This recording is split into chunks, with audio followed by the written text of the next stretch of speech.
Hello. Hello, hello. Happy Crombo.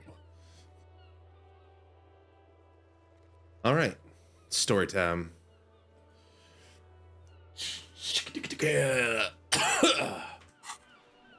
Hello. Hello, everybody. Hope you're doing well. Happy Crombo. Merry Chrysler. Joyous Kwanzaa. All that. I'm just getting some messages from my friends and everything, and family and everything. But I hope everyone's doing well. Hope everyone's settling in for a warm winter's nap. Or for those, my friend, for anyone who's watching in Europe, hope you're having a Merry Christmas or a Gladly Yule or anything like that. Here in the Nihon, Christmas is just about nearly over. We got a couple more hours, I think, till like it's kind of like done for the done. People are probably having their very expensive chicken and a Christmas cakey. And that's good. And that's all well and good. So hopefully things are going well for you as well. Me, I had a quiet day today. I spent some time with Shizu on her stream. She was playing a new game, a Grim Dawn, I believe was the name. Another ARPG. She likes those ARPGs. Hopefully she's having a good break. She's gonna take a couple days off. I spent some time watching Coco. Caught up with Hassan on the news and stuff. I also called my mother. I'm gonna call her tomorrow as well, because tomorrow, or it's technically Christmas over there now, but she's probably still in bed, hopefully sleeping. But yeah, had a bit of a scare yesterday. Just to kind of, I don't want to get into detail, but this is a good yap thing. And we'll get into it, and then we'll get into the case here. So, my mother's side of the family grew up in a place that I affectionately call the Murder Woods, which is otherwise known as the Adirondack Mountains in upstate northeastern America / Canada. Hi, Coco! Merry Christmas. I hope you're doing well. I hope you were able to get some sleep, but Merry Christmas, Coco. Thank you for being here. So, yeah, my family lives up I called it the Murder Woods because when I was a kid, and my first time up there, it was pitch black and there's nothing around me. So I'm 8 years old. It's pitch black. This is when the murderer comes in and starts stabbing people.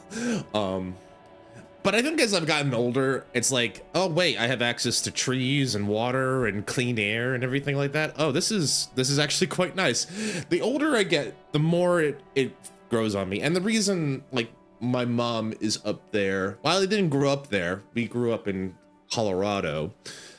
My mother's side of the family, she grew up in that area. She's got a lot of friends, family, longtime members of the family. She loves the community. She loves the nature. She loves the people there. So she likes it up there. It's her speed, And I totally get it. But unfortunately, so the estate I call it an estate, but it's essentially we just have a large piece of land and then there's multiple cabins. It's split up into lots and these lots each have a cabin. And that's not cabin or house, but basically this is where people live up there. One of the cabins burned down completely, completely unsalvageable. I got a live video of it. It's this. I don't know why my mom does this, but she's like, look at this. This is when the cabin's burning down to Christmas. Are you serious? I'm thinking here, am I gonna have to plan an emergency flight back to the States to go see this? But okay, I'm gonna get this out on Front Street here. Everybody's okay. No one got hurt. Not a person, not an animal. Everybody's fine. No one got hurt. There was no additional damage, thankfully. I called this morning just to follow up on this, and I was what the heck happened? Best they can figure out is because they figured out the fire marshal got up there, and they did an autopsy of the fire, and they were well, the best we can tell it originated from the porch side, on this far end. And the only thing around there that could be a potential fire hazard was an electrical outlet. So the best guess that everybody has about what happened specifically was like some like animal, like a mouse or like something was got into like the spaces between, found these electrical wires, started nomming, nom, and then after shorting itself, it like this live wire was just sparking and eventually boom, like, and because a lot of these cabins can be quite old, like this building in particular was like over 70 80 years old or something like that. It's pretty old. It just whoosh, which was odd enough. Like when we got the photos of the aftermath, mom had put in a bunch of additions to renovate it to try and make it more stable. The renovations themselves are fine. It was just the building, the old parts that like just burned to a crisp. It was crazy. I don't know what's gonna happen. I think mom's calling the fire insurance. She's got the place insured. The family that was living there is thankfully all well and healthy, and the community has raised 11,000 US for the community, for the family, to try and support them.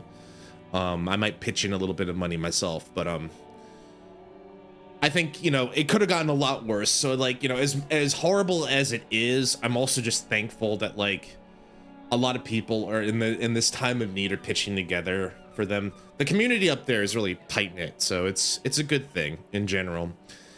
But it was also really scary. Like these are the things that kind of keep me up at night. Is like if something happens back home, I'm gonna have to get up at like 1 in the morning, get on the first flight back from Tokyo back home, and if something bad happens or something like that, we'll see.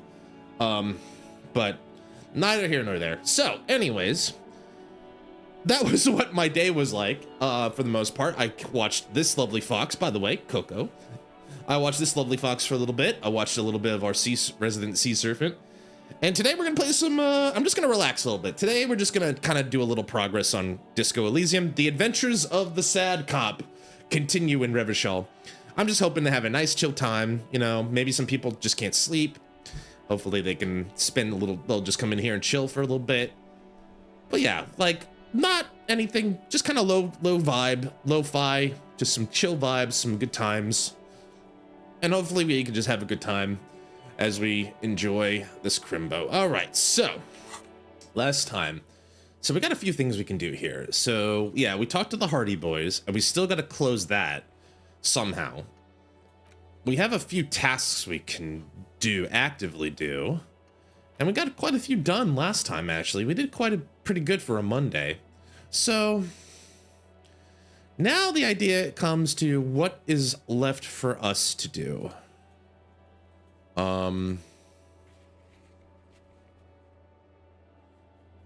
Let me just try to get my bearings here. We still got a lot of things we can do. So we got to go see this guy today at 2100. That's a ways off. Maybe the first thing we try to do is call and get a read on the armor from the victim. Hiccupy today. Hiccupy. Alrighty. Oh, also, don't I have, I do. I can give this to the old gentleman. I can fix their bull game. Gentlemen, I have a bull. I'm sorry for the trouble. We are still waiting for a replacement for the bull you sent sinking. I found you guys a new bull. Holds out the ball. What is this? Are you mocking us? This isn't for pétanque. It's just trying to help, Renee. Now, no need to get angry again, Renee. I'm sure the officer tried his best. It's not like there's a bull kiosk here in Martinez. I'm very sorry. It's the best I could find, gentlemen. The best, huh? This isn't even a bull. But fine. I guess you did attempt to right your hooliganism. Consider it forgiven. Yay! I tried to fix my hooliganism. Just texting real quick.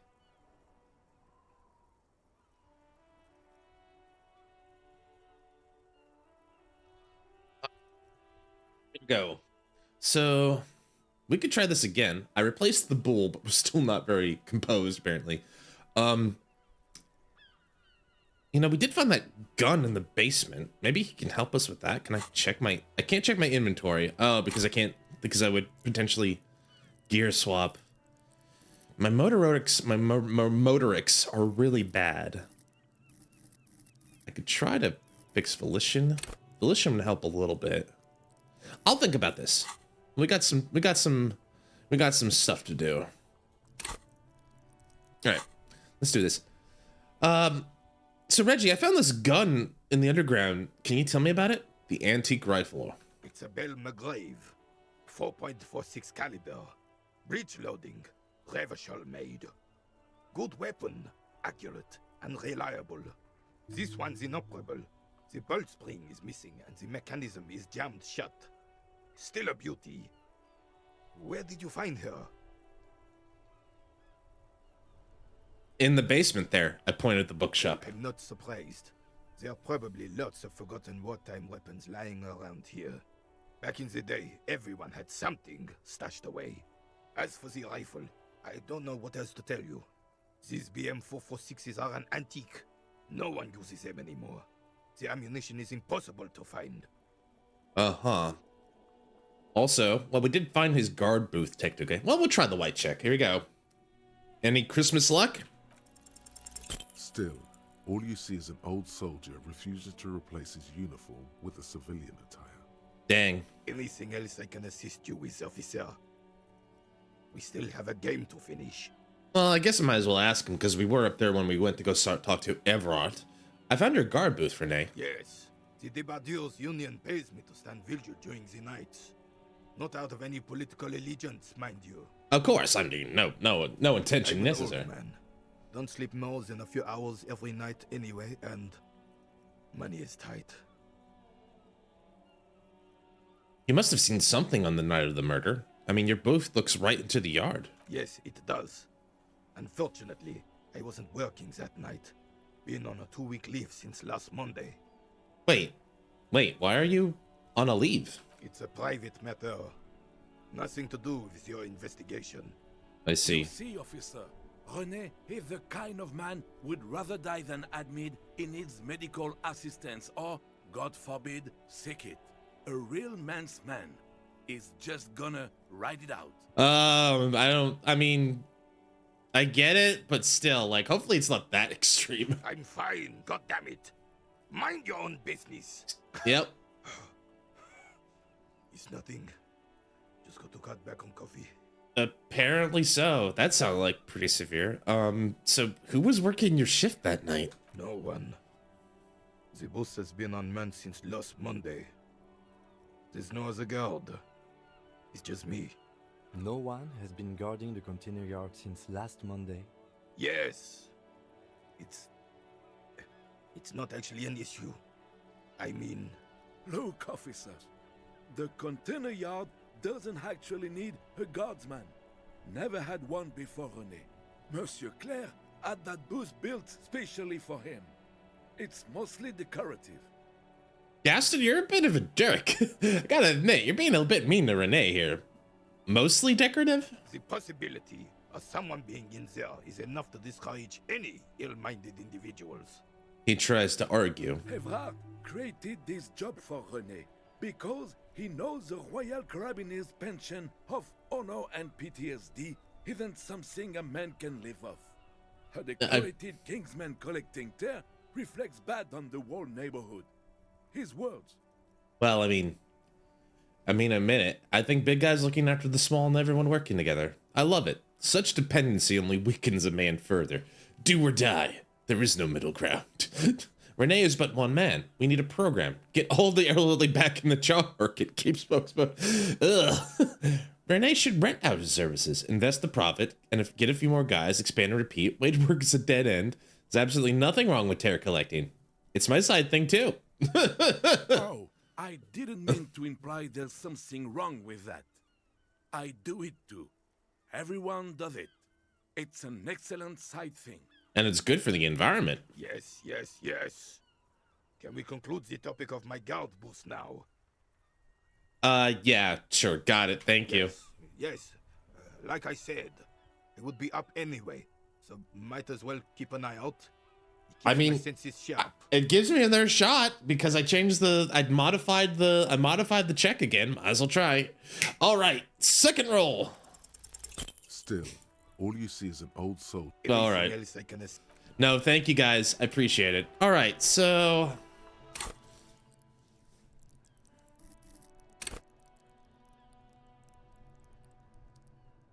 I'm losing that. I'd like to get that back up because I like visual calculus a lot. So let's get that back.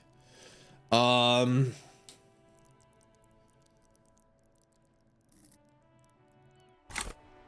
else can I do? Let's see here.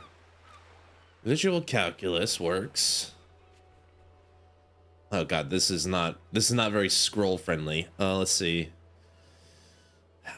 Conceptualization, composure could be good. Rhetoric is impossible even. I'm kind of focusing on my strengths, but I kind of need to put some points in the other ones. So let's see. Empathy could be good. Suggestion, spirit, the core. Authority is real bad right now. Let's see here. Suggestion urges a soft power approach. If people think they want what you want, you've already won. The skill enables you to implant ideas.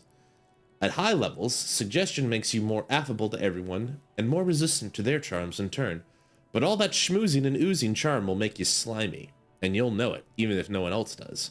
With low levels of suggestion, though, you'll have difficulty getting any kind of rapport with others. You'll be alone during the day and at night. So we trained a lot of these. Let's see. Volition would help us. I want to do that, but empathy might be good. I think there's no saving empathy or savoir-faire. I think these are just our weak points for this run. Same with perception. What does empathy do for us? Cool for judges of character, interviewers, and interrogators. Empathy breaks into the souls of others and forces you to feel what's inside. It enables you to notice social cues others may miss. Perhaps a hidden sadness you could coax out a little more. A strange joy from someone who should be bereaved. Or a hidden resentment that could return to harm you later. At high levels, empathy really puts you in other people's shoes. You'll cry for their sorrows, punch walls to relieve their angers, and be an even more unstable cop. Oh boy, more unstable! Sign me up! With low empathy, however, you'll be an ungainly beast unable to talk to anyone without upsetting them. Damn. What's going on here? Oh, sorry. Someone sent me a ping. I just checked that real quick. Let's do empathy. I'm okay with that.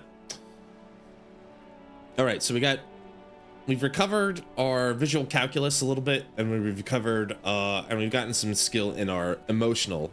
We've gotten some more emotional intelligence. All right, so that handles the bull.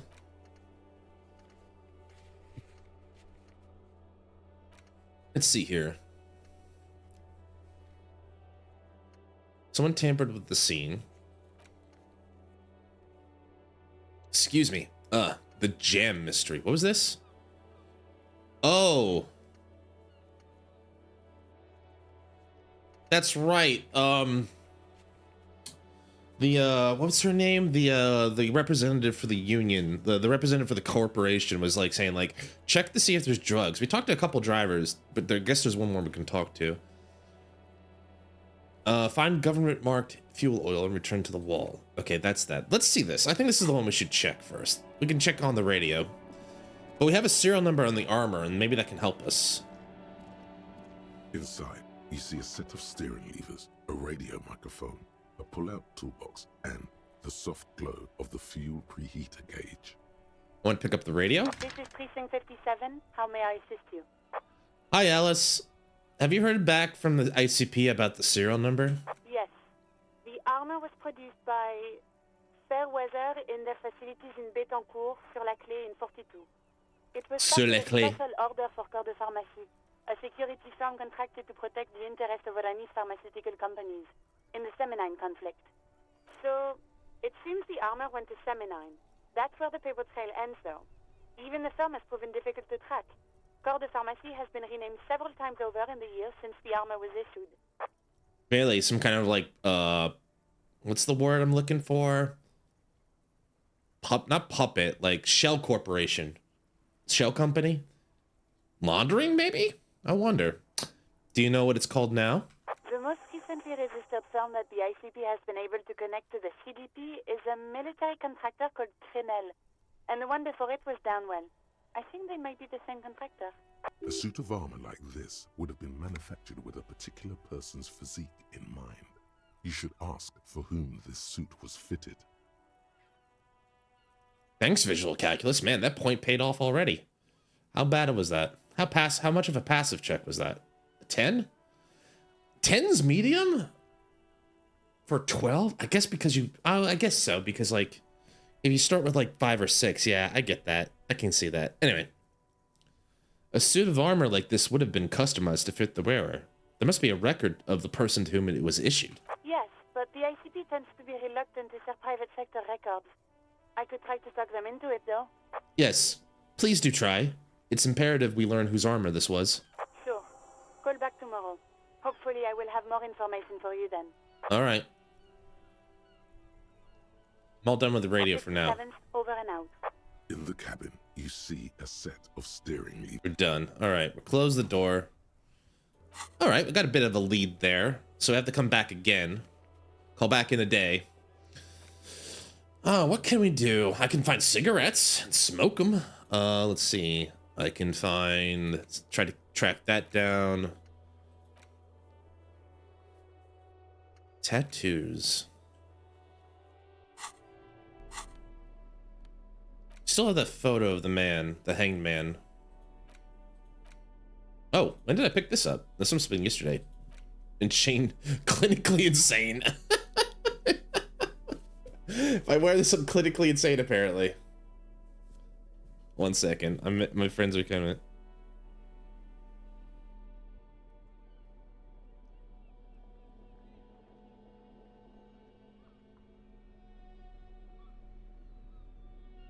Alrighty. Something that's interactable. Was there something I was missing there?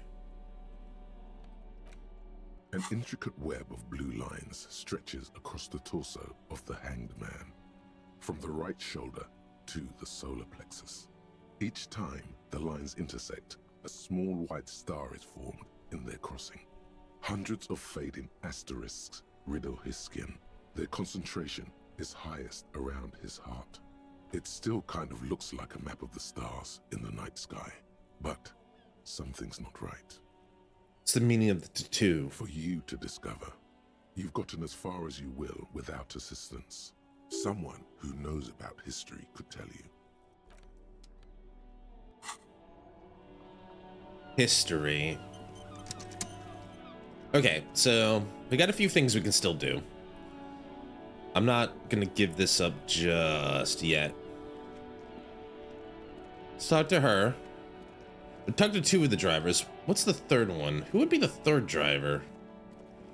Oh, wait, is it the racist? It's gotta be the racist one. He's a lorry cab driver. Also, we can probably, how much tear do we have? We got a lot of tear, don't we? 12 bottles. Yeah, all right. I'll talk to the lorry man in a minute. Let's go put our bottles away.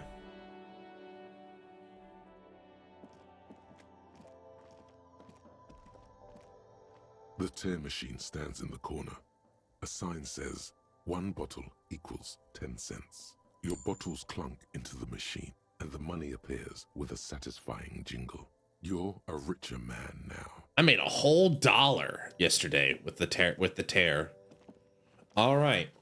But we still need to what? I think I paid for the room for tonight, so I don't have to worry about that. But I better have 30 real by tomorrow. Looking for something?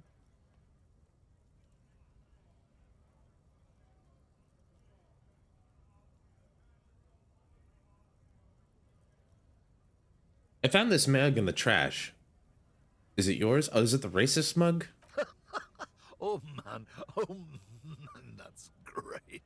Look at that guy go. I haven't seen anything that funny in a while. Is it yours? God damn. Thanks for that, but no, it's not mine. He doesn't live in Martinez. Right. You're a lorry man, right? What's your stance on drugs? Drugs? They're shit, man. I don't let anything pollute my body. Okay.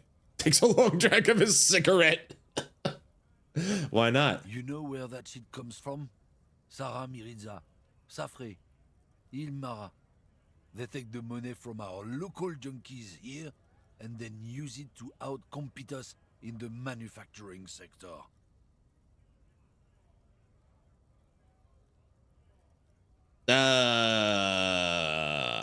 No? They know they can't beat us in a fair fight, so they have to get us to weaken ourselves somehow. It's racial sabotage, racial economic sabotage. Huh. Perhaps it's good to agree to get him talking.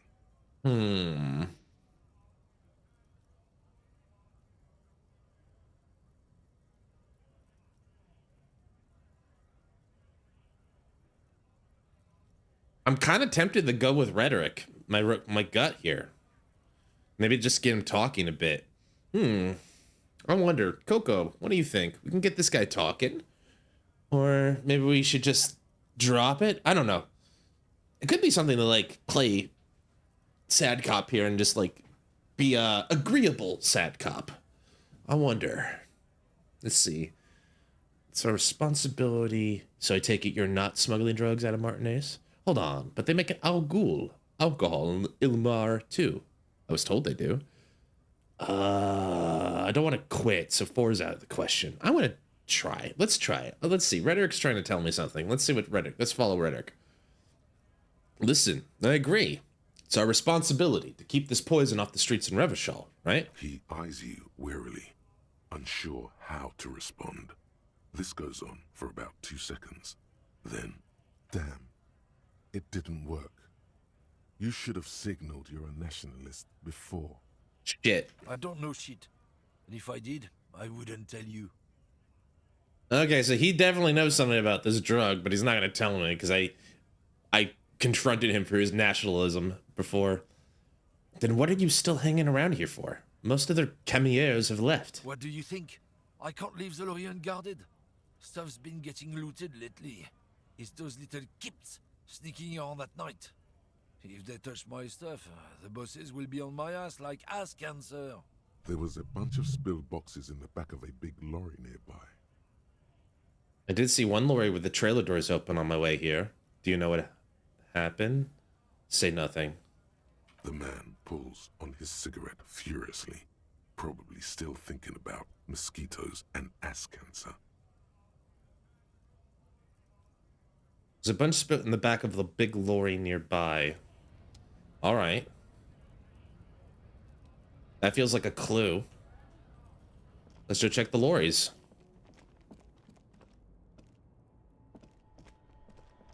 If I said something, I feel like he was just gonna be like, oh, well, shit, I ain't touching that. Do you know about these? That can't be it. It's not. One of these lorries has the big spilled out boxes. Oh, ruins full of snow. No one lives here anymore.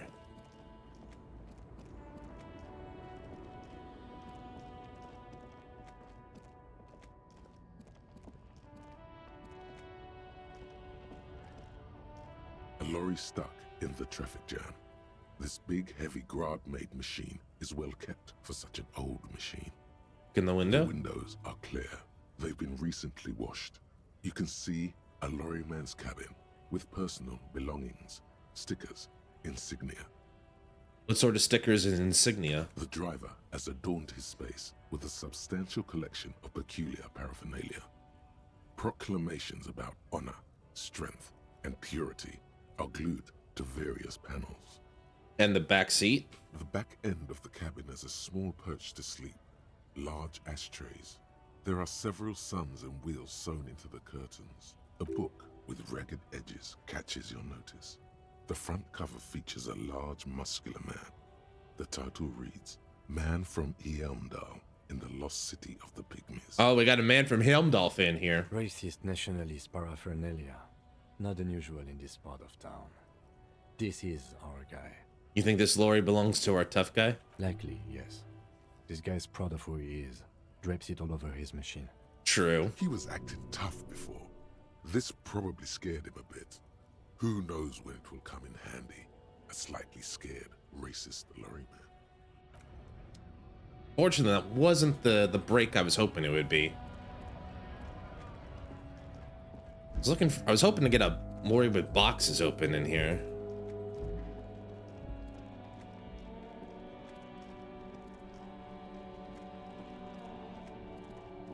Maybe this guy knows it? Is he talking about this? The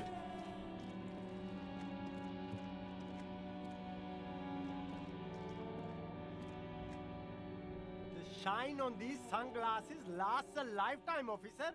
100% guaranteed. What about here? There are clothes inside. Cheap second-hand clothes, smelling of strangers' body odors. Don't be shy. These are premium class clothes. Good quality fabrics, best retro design. Save the economy with your style, officer. Save the economy? That sounds off. Save the economy? What are you talking about? Haven't you heard, officer? We've got to be economically conscious. Recycle your cash, keep it in circulation. Don't buy new things. Buy eco. But this doesn't make any sense. Why does the economy need saving? Look around, officer. You see all these premium goods just sitting there, not getting bought? We've got to keep the flow of goods moving. Is this really the economy we want to leave to our children? But I don't have children, I think. Too bad, officer. Kids make it all worthwhile. Without kids, who's going to be around to enjoy the economy? Don't let me stop you. Open the box and browse a little. Okay. You find your hands deep in tattered and faded garments made from weird polyester blends that make your body itch and sweat in all the wrong places. Economical, but also trendy. Look firsthand. Buy secondhand. Keep the economy moving. I guess I can at least try to take a look, see if there's anything worth salvaging. No good. All you can come up with are some treated wool pants. You can tell they're too tight around your thighs and too loose around the waist. Weird. I'm gonna discard No them for now. luck? Why not take another look, officer? Oh, Please itchy support the bits. economy. I'll leave for now. Thank you, sir. Weird. Can I talk to him? I don't think I've talked to him directly. I need to talk to him directly, maybe? You see a Samaran street vendor surrounded by Hey, BB. a motley assemblage of goods. Merry Christmas, BB. Hope you're having a good one, my friend. His face Bye. breaks into a wide, welcoming grin. Happy shopping, officer. We're just having a chill time today with some disco. What's so cool? Everything's cool. The goods are cool. The customers are cool. The place is cool. And one more thing, officer. Is he gonna say, oh God, please tell me I'm cool? From out on the bay, a cool wind gathers. It sweeps into the city, tugging at the textiles hanging around the stand. Some distance away, the sound of a tin can clattering across the street can be heard. Sound of the city. Thanks for the boat, by the way, BB. Thank you very much. Oh, I forgot to put... I'm an idiot. I'm a streamer. I gotta put streamer bot on. I knew I forgot something. I'm an idiot. Let's see if I can get... I might have to ask you for another boat book in a minute here. Sorry. Let's see here. All right. Give me 1 second. Can I reset that goal? I'm an idiot. I forgot. I forgot. I'm sorry, BB. Can you... I think the channel thing is done. I'm sorry, but hopefully you have a good Christmas. Hope you're having a good Christmas so far. You're very cool. Oh my God, he said it. Bang, bang, bang, bang. I'm shot with coolness. Whether I'm cool or not is unimportant. I do have police questions for you. You're right, officer. 100%. No playing around then. Strictly business. Maybe I can interest you in some premium menswear instead. Where are you from? Me? It's a boring story, officer. Who cares about the past? I'm all business now. All Revechol. This man probably comes from Seaguy, sometimes known as the Apricot suzerainty, an archipelago in the Samaran Isola. You're from the Apricot suzerainty, right? Apricot suzerainty calls to mind an era when the Seaguy archipelago was colonized by Revechol. It's a bit of a slur, in other words. I could have used that information like a second ago, Redrick. I'm sorry, I didn't mean to say that. I meant to say you're from Seaguy? Very cool. I admire your awareness of our intertwined histories. It's super nice of you to apologize for colonialism, but the Apricot suzerainty is a shithole. Oh, That's damn. why I left. Right, but isn't it only a shithole because of Revechol? If you say so, officer. I don't worry too much about politics. I'm an entrepreneur, you know. Whatever's good for business is good for me. What kind of stuff are you selling? Only the coolest goods in Revachol. I've got sneakers, speakers, extremely comfy pants too. Try them on right here. No shame, only freedom. I don't think selling's gonna give me anything for now. That's fine. Anything for you. I kind of want to see whether this will go. Start with a little compliment, then work your way up from there. This is about business, remember.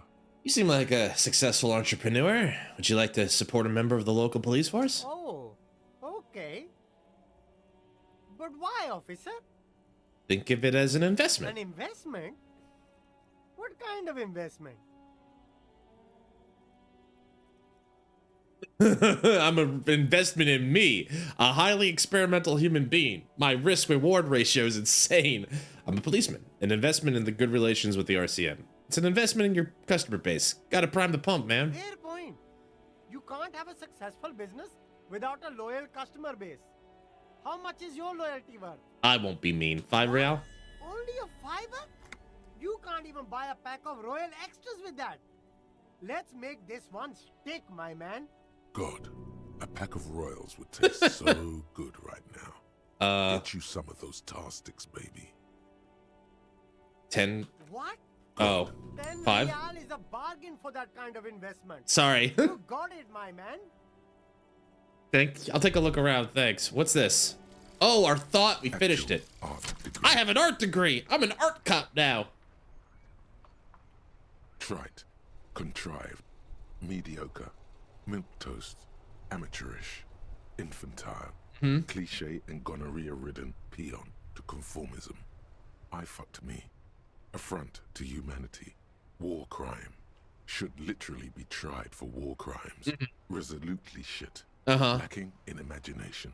Right. Uninformed reimagining of lip-wristed, premature, ill-informed attempt at Right. talentless fuckfest, recidivistic shit peddler, Good one. pedantic, listless, Eh. savagely boring, just one repulsive laugh after another. So my art degree was just to learn new insults that I can put in like a New York Times piece or something. Hand-eye coordination's -1. Handshake from anger at how all shit this is. Conceptualization passives heal 10 +1 morale and give +10 XP. Okay. So I'm even more clumsy with my hands than I already was. Great. I'm just like, I'm my own worst critic apparently.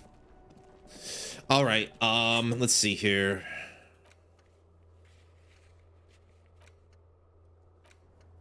No.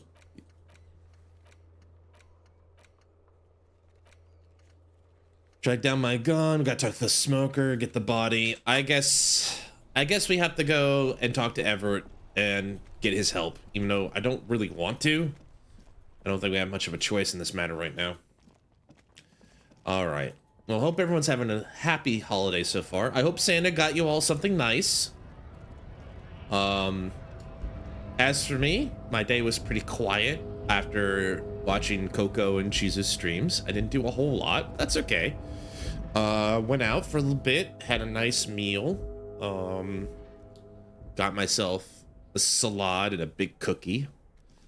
Tomorrow, probably gonna call my mother, let her know she's okay, see how she's doing. File cabinet stands steady as ever, and the unlocked drawer slides out to greet you. I guess I changed some stuff here, and I get to volition thought focusing. Oh, did I have one of my thoughts help me with that, huh? I am getting nothing. I am getting nothing from my thoughts. All of my thoughts are doing is holding me down. Is the lesson here that I should just stop thinking? Anyway, let's try. Volition. Whatever's hidden here is hidden well. Concentration isn't enough. Only a trained accountant with a background in logistics would be able to really make sense of it. However, there is a little handwritten note stuck on the side of the drawer.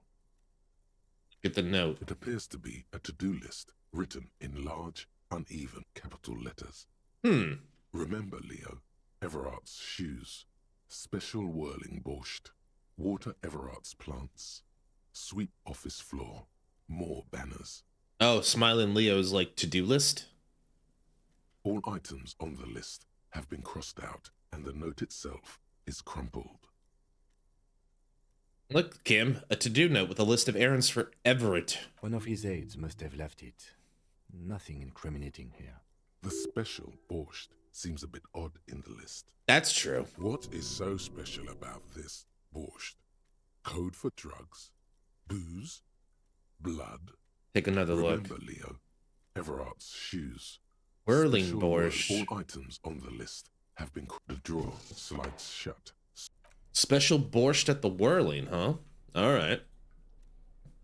There's also this punch card The thing. already familiar cold touch of plastic welcomes you as you pick up the handset.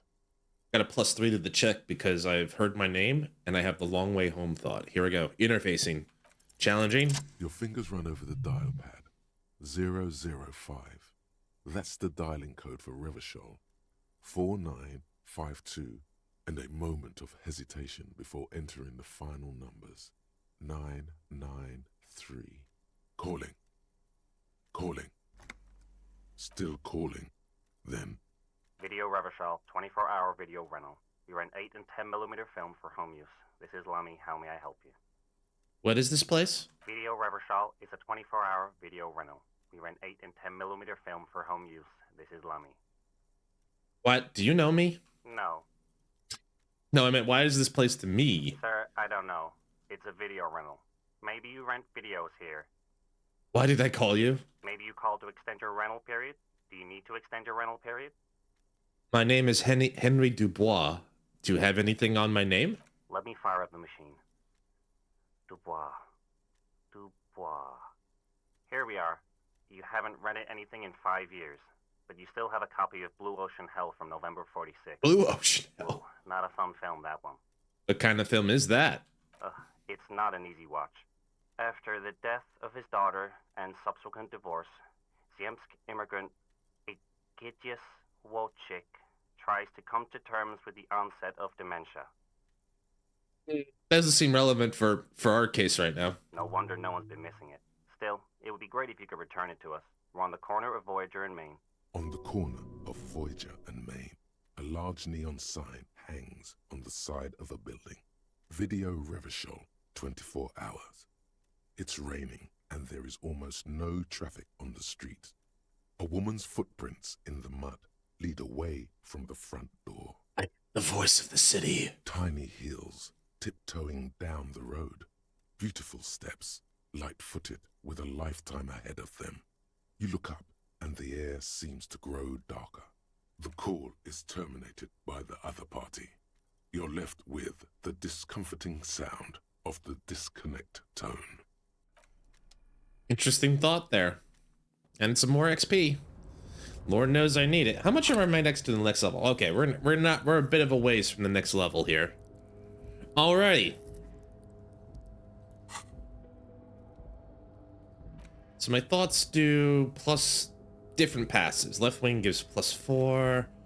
Endurance. Conceptualization checks. Speed gives... So none of these are really good for me at the moment. If anything, they're just... But they're not exactly hurting my, the things I care about. Visual calculus is the only one I really care about for a minute. Authority's not helping either. But I'll figure it out.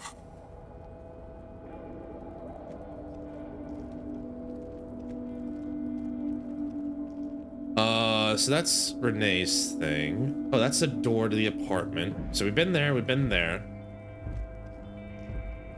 We need to go talk to Everett now. Tell him that we did his dirty deed. And maybe, wait, how do I get up there? There's stuff up there. How do I get that? How do I get up there? There's money up there. I need it.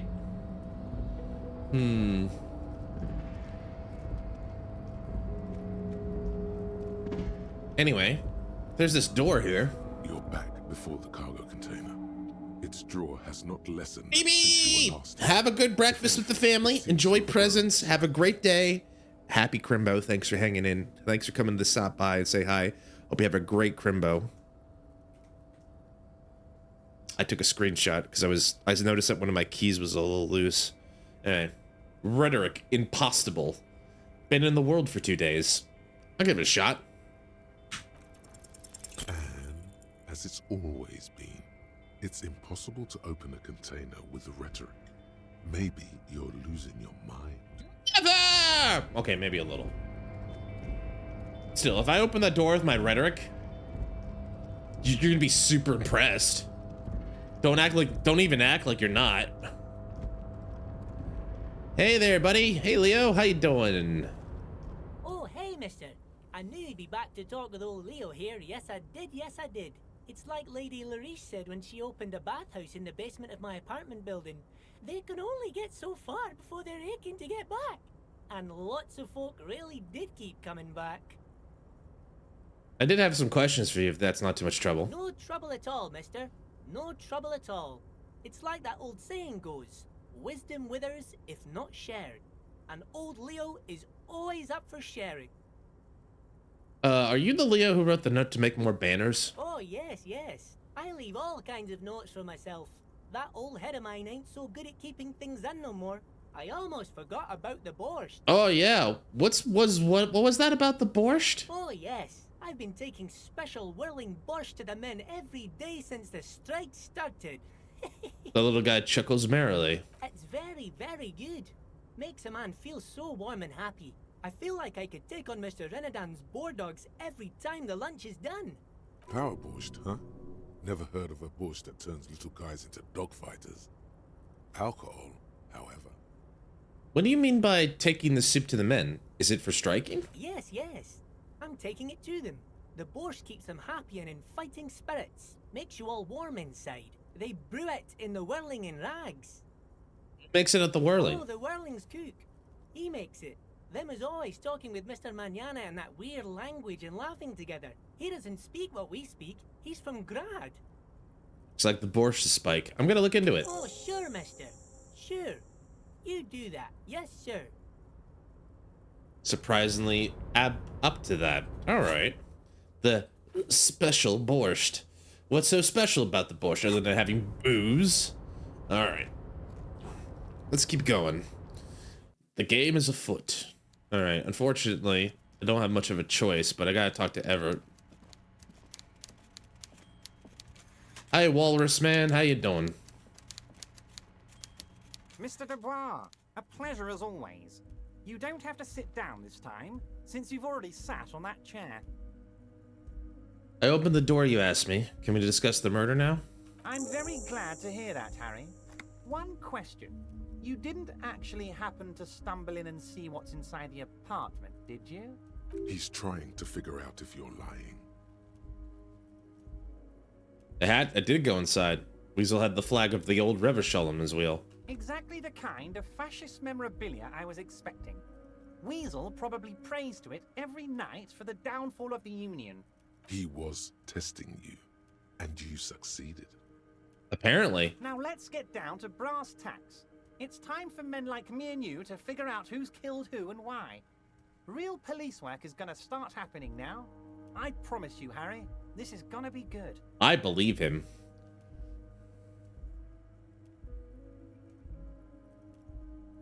There is a collection of colonial mugs there, and I found a similar mug in the trash with the hangman's clothes. Racist mugs in the trash and in the apartment?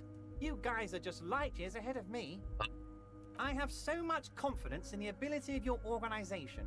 I'm relieved you're doing this and leaving me to do what I do best, helping people, with the power of politics. Oh, yeah. Sure. Yes, yes. Do you think this weasel is somehow connected to the murder? Oh, no. I don't cross paths like that. All I want is for you to succeed in your investigation. I would never complicate things for you. Oh, yeah, I mean, telling us what we want to know? Ugh, too complicated for my feeble sad-cup brain. Oddly, it seems to be true. This weasel might have cleaned up after the killers. Believe me, Harry, he's a nobody. Just your basement variety nobody. Can't imagine him being connected to a high-caliber case like this. And yet you needed to intimidate him. I'm not sure I believe you, but... he does live nearby. Maybe it's a pedantic weasel. Fascists are known to be neat freaks. I feel like a real detective right now, Harry. Am I getting this right? He imitates bashing something with an imaginary baton. There's more to police work than whacking an imaginary baton. Of course, Harry. I'm not a real police officer. You are. Alright, so the other thing we know is I've heard a connection between the lynching and the strike. I'd like to hear what you know about it. By now, I'm sure you've figured out who the dead man was working for. The bad guys. Wild Pines. Sent to scare us. Another violent measure of the top hats against us flatcaps.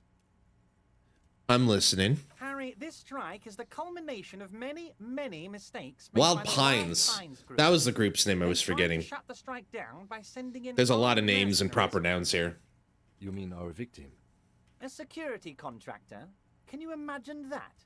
Workers standing in peaceful protest, united in the spirit of fellowship, and they send hired killers to mow us down with machine gun fire? I'm talking beasts. Hardened killers from proxy wars in Yisut, Semenine, Saramaritsa, you name it, they've done it. Raping, killing, burning villages, killing little children for the Senorita Pineapple Company, Harry. Oh wow, that's a real deep cut. Everything they did there, they brought over here. They want to turn Revechol into a third world slum. Honestly, the only thing they didn't do is kill the village elephant. Hold on, we have a village elephant? No, Harry, the elephant is metaphorical and so is the village, but the mercs and their brutality are very real. I feel betrayed because I wanted an elephant, but go on. Now, I haven't personally witnessed the brutalities out there. I have the luxury of staying in my container, you see. If I need to go somewhere, they just move my container. Wait, they moved the container? Yes, I'm an old man, Harry. My legs aren't what they used to be. They lift my office with that big crane. It's actually very fun. You should try it. I imagine it is. But enough about me and my fun container. The killers the company hired, I think there were 3 of them, all hardened commando types. One of them got downright suicidal, getting drunk, violent, a little rapey. Even their own negotiator couldn't control him. That's your boy, the one who likes hanging out and trees. By negotiator, you mean Joyce? Harry, what you need to realize is, we dock workers are not pushovers. We got grit, Harry. This whole neighborhood does. Push us hard enough and we push back. And when we do, we push to kill. So who exactly did the pushing? There's a militant wing inside the Union.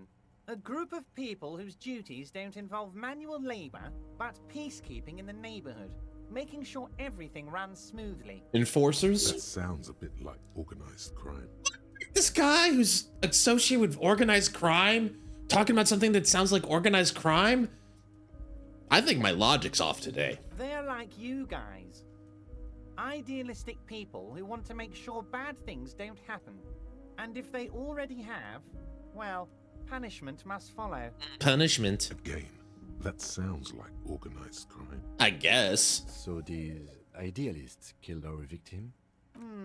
One day Titus Hardy, leader of this peacekeeping faction, comes up to me and says, "Boss, socialist democratic fervor drove us to take it upon ourselves to kill this beast that was burdening the So he's land." just throwing Hardy, Titus under the bus. He probably worded it differently, but that was the idea. Sure sounded to me like they killed him. I gave them 2 weeks paid leave and told them to lay low to avoid retaliation. Aren't you worried we might arrest them for this? Oh, I'm not at all worried about that. Hmm. These are not the kind of men who get arrested.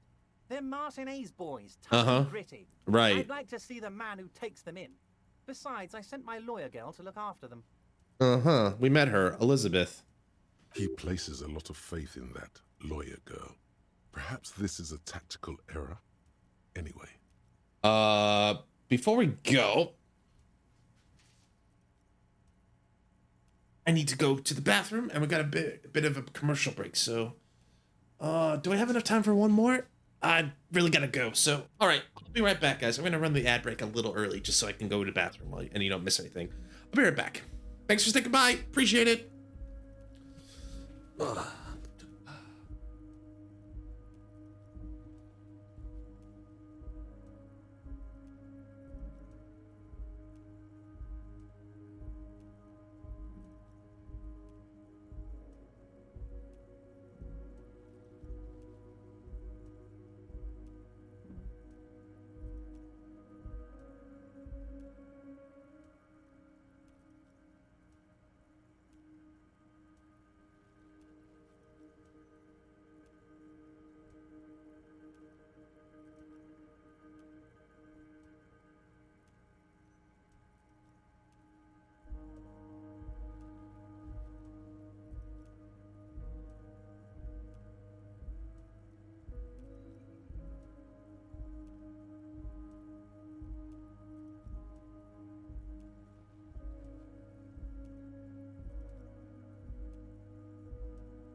Ow, ow, ow. Ow. I just banged my foot against the door. Ow. Shit. Ow. Ooh. Ooh. Ooh. Okay. I hate, like, you ever do that with your, like, it's always on, like, the little toe, like, the small toe, too. It's like, ow. Ouch. Ouchie. Ouchie. Ouchie. Ouchie. Ow, ow, wow, wow, wow, wow. All right. Okay. Oh, boy. All right. I'm all right.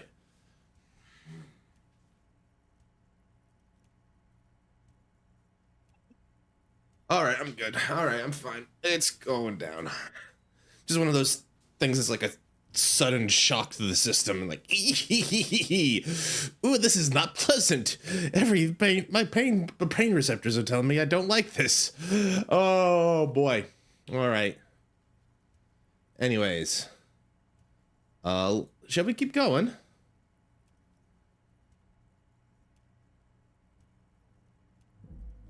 Should we keep going now? Thanks everybody for hanging by. Appreciate it. All right. So, we were talking with Everett about the murder. He kind of still tied us under the bus a little bit.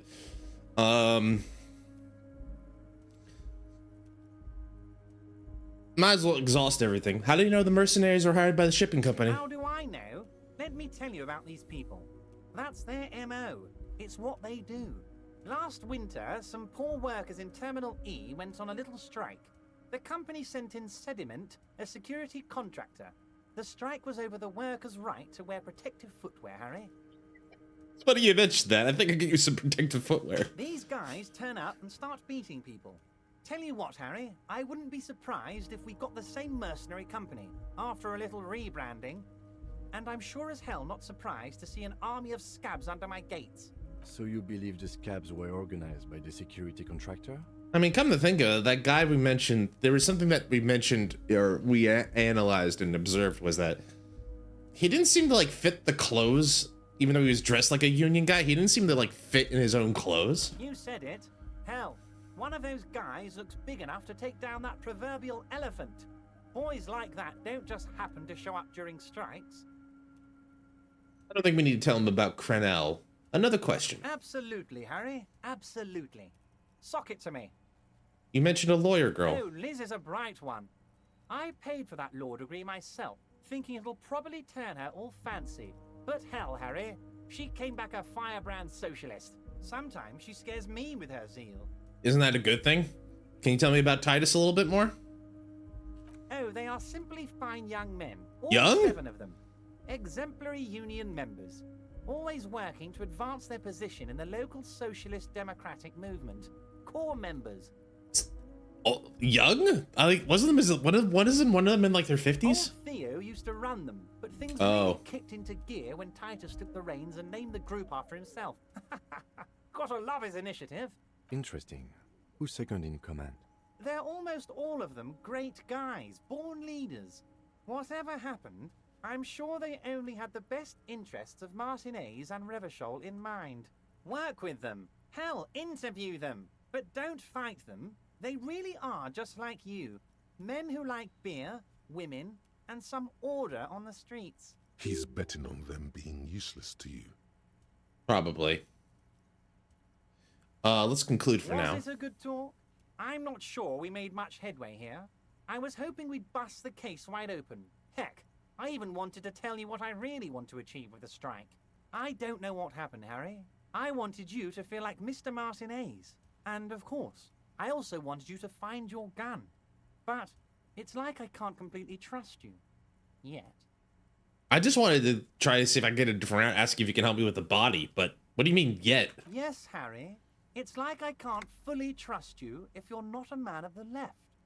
I want to, but I just can't. I mean, I'm a filthy leftist if you ask my friends. A man of the left.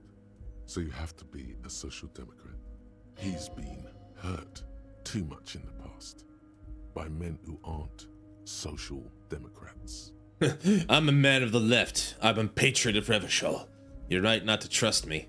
I take care of me. I'm a hustler. I grind. I'm a money Sigma male grind set. What's that supposed to mean? I'm more left than you are.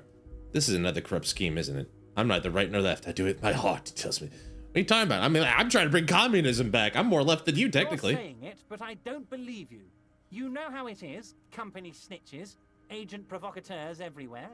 I'm barricaded in this fortress of mine, and I need to get a message out. Will you help me? And what would this entail? Once again, I require nothing unethical or illegal of you.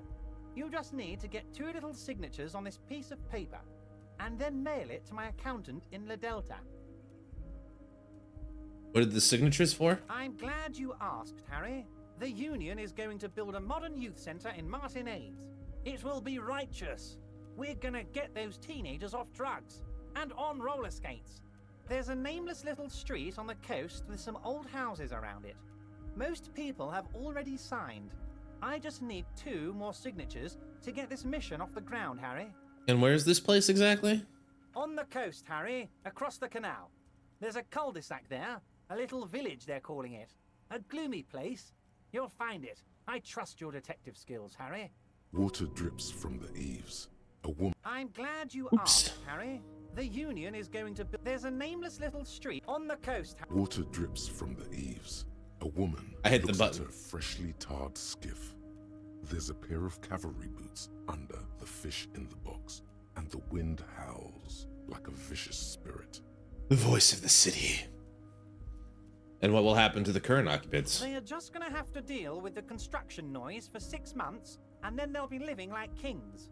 Right next to a fancy new youth center, designed by the best architects from Stella Marie. Is he absolutely sure the tenants won't be thrown out in the street? And you're 100% sure no one's gonna end up homeless? Am I? Harry, these people, Martinez is the most important thing in my life. I would never let anything bad happen to them. I believe him. We're gonna build a youth center there. The value of their properties goes up and kids have a place to play in. I'm looking out for these people. Not pulling the rug from under them, Harry. I'm looking out for all of Martinez, not just the harbour. Him? It depends. I don't think what we just got from Mr. Clare was very useful. But, he thinks, it's your call. As I said, it weighs on me heavily. But once we get really talking, well, I'm going to hand you the keys to Martinez, and maybe even help you figure out who's behind this killing. He's saying as little as possible, as vaguely as he can, deliberately omitting things. Fine. You bring joy to my heart, Harry. Such a pleasure to be working with you. Here, you need to get signatures from Isabel Sadie and Lillian Carter. The cul-de-sac is right past the pawn shop and across the canal. I hear there is some trouble with the waterlock, but they should fix it by Wednesday morning. Once you have the signatures, mail this to 13022 La Rocca in La Delta. Then, I'll know you're a solid socialist. All right. This is what I wanted to do. I wanted to ask if you can help me with the body. Could you help me get a dead body down from the tree? You might have noticed there's one hanging on a tree behind the hostel cafeteria. Oh my. Don't take this question personally, but why would I get involved in this matter? Mr. Clare, the man was hanged with a cargo belt. A steel-reinforced cargo belt. It's safe to assume the Union had something to do with the murder. Besides, getting the body down would benefit all of us. It's a stain on the neighborhood. You're a community leader. Why not help out your community? I can certainly see how having him up there might start affecting some real estate values. He licks his fat lips and But smiles. of course, all joking aside, I am going to help you. He picks up the handset of a radiophone to his right and clicks a button. Jean-Luc, the cop who bested you in physical combat is here, and he has a little dead body in a tree problem. Namely, he needs it to be taken down. Please extend him this courtesy. You can find Luke down at the gates, but you already knew that. Anyway, he's going to help you, now that he's back on his feet. All right.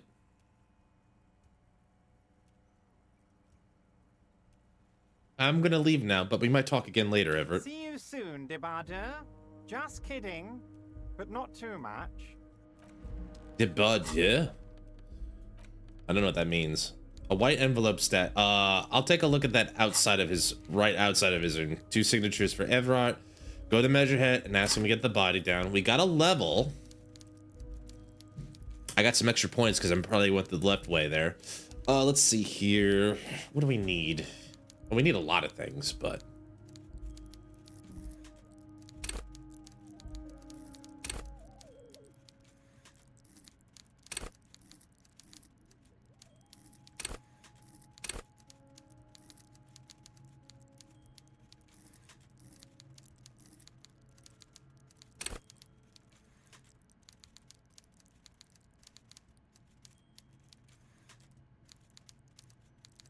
maybe some stability would help.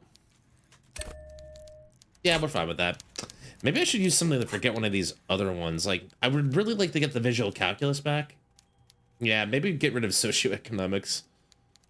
But left-wing dialogue options, either way, we'll be fine. We're going out. Bye, Everett. All right, well, let's go talk to Jean-Luc, get the body down.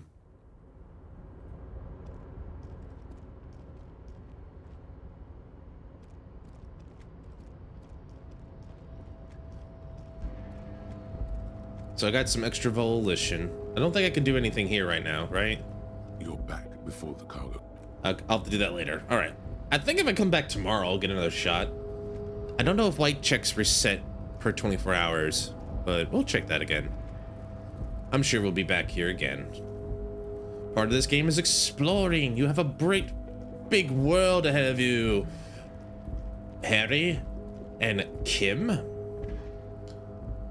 Oh, I see. You go up from there. That's how you get up there. Okay. I just have to figure out how I would get over there. Anyway.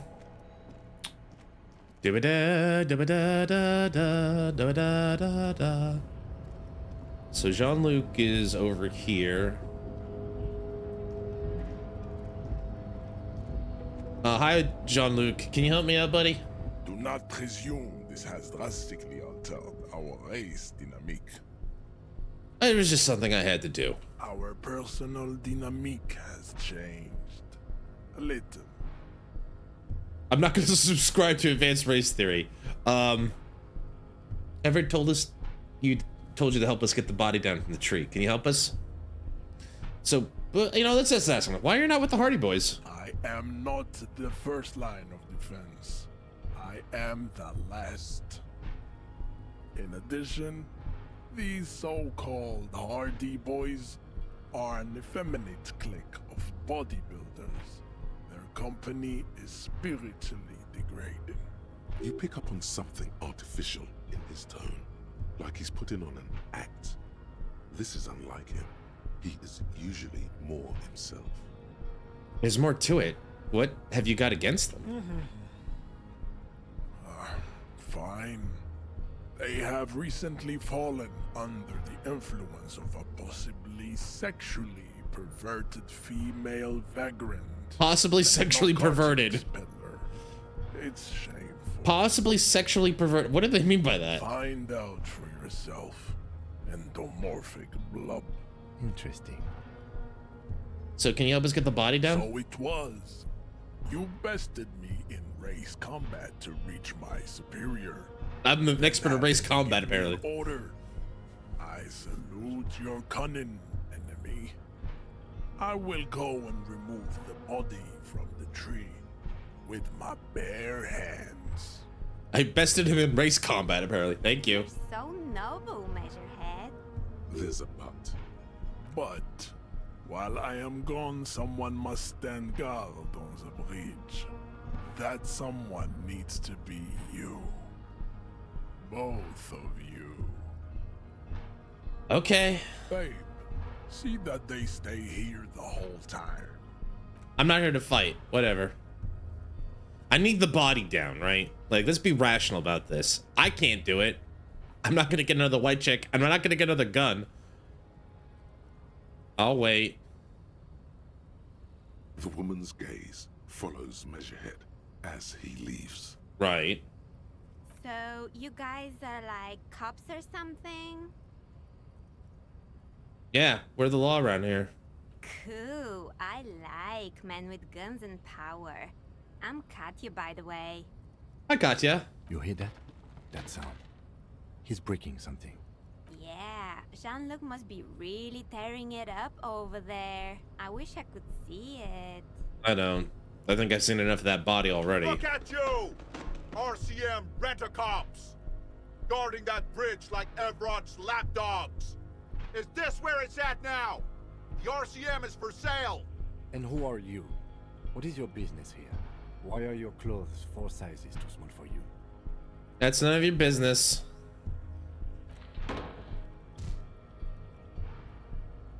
A shrill laughter interrupts you, echoing across Martinez. Oh no. It's Kuno. Then the man turns to look behind him at the behemoth appearing around the corner, approaching him, walking past him. And he's back. The fact that he could do that all by himself is pretty impressive all the same. Well, thank you, Measurehead.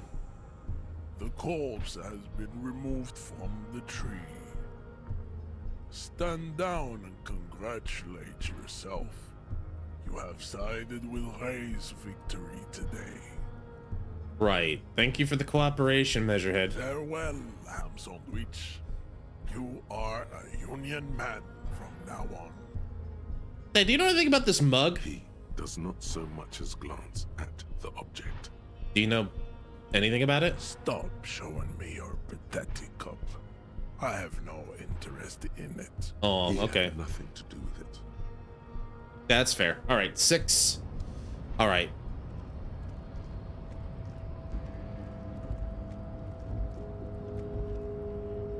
Do you like my racist mug? I'm just gonna show everybody my racist mug. Just walking around with like a cup of coffee on it, like, racist mug. Hey, dude, what's your problem? Went native on the chief, huh? Those ballerina antics were reckless. Should have just punched him in the throat again. Let's talk about our right to work. Who are all these strike breakers? Honest men and women with rights to work, to be useful, not toys for corporate interests. The man runs his hand through his steadily graying military haircut. Came here to help the harbor run smoothly in time of crisis. If Union fucks don't want work, they ought to let in those who do want work. I have a question. Why do all these men follow your leadership? You think they follow because I'm big and loud?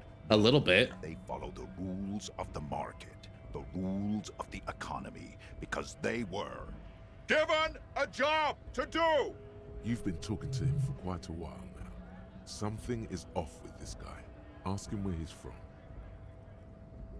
Okay, I gotta ask, where exactly are you from? What's it to you? Deep-set suspicion drips from every syllable. Curiosity. Gonna figure out this strike mess. Big mess, caused by union greed. But I only fight for the rights of people. Every once in a while, it's like you can see glimpses of another guy under the guise of this fighter for jobs. He seems a more brutal, cunning, and suspicious person. Just a hunch. Or you just might be paranoid. Already got that. I'm interested in your background. We're all workers, right? Workers stick together. Came from the eminent domain, in Jamrock. Backgrounds in odd jobs, heavy lifting, cargo hauling, bouncer work. I know the drill. Everett mentioned 3 guys. You think this is one of the 3?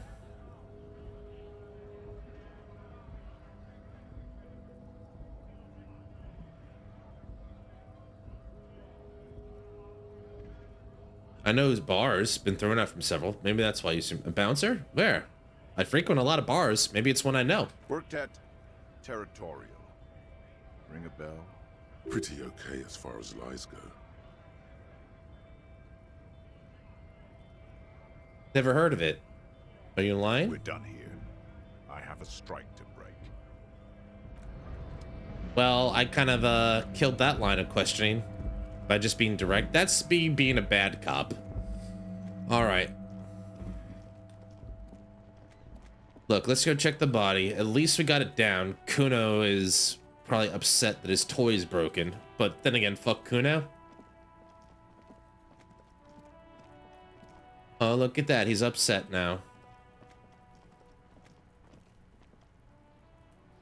You done? You missed a good show before. A kid came by and completely fucked the tree to pieces. He fucked the tree up! Fucked it good! It was porno! You need to act decisively. It's Kuno. Use Kuno words. You want to shut it down, you need to act decisively. Use Kuno.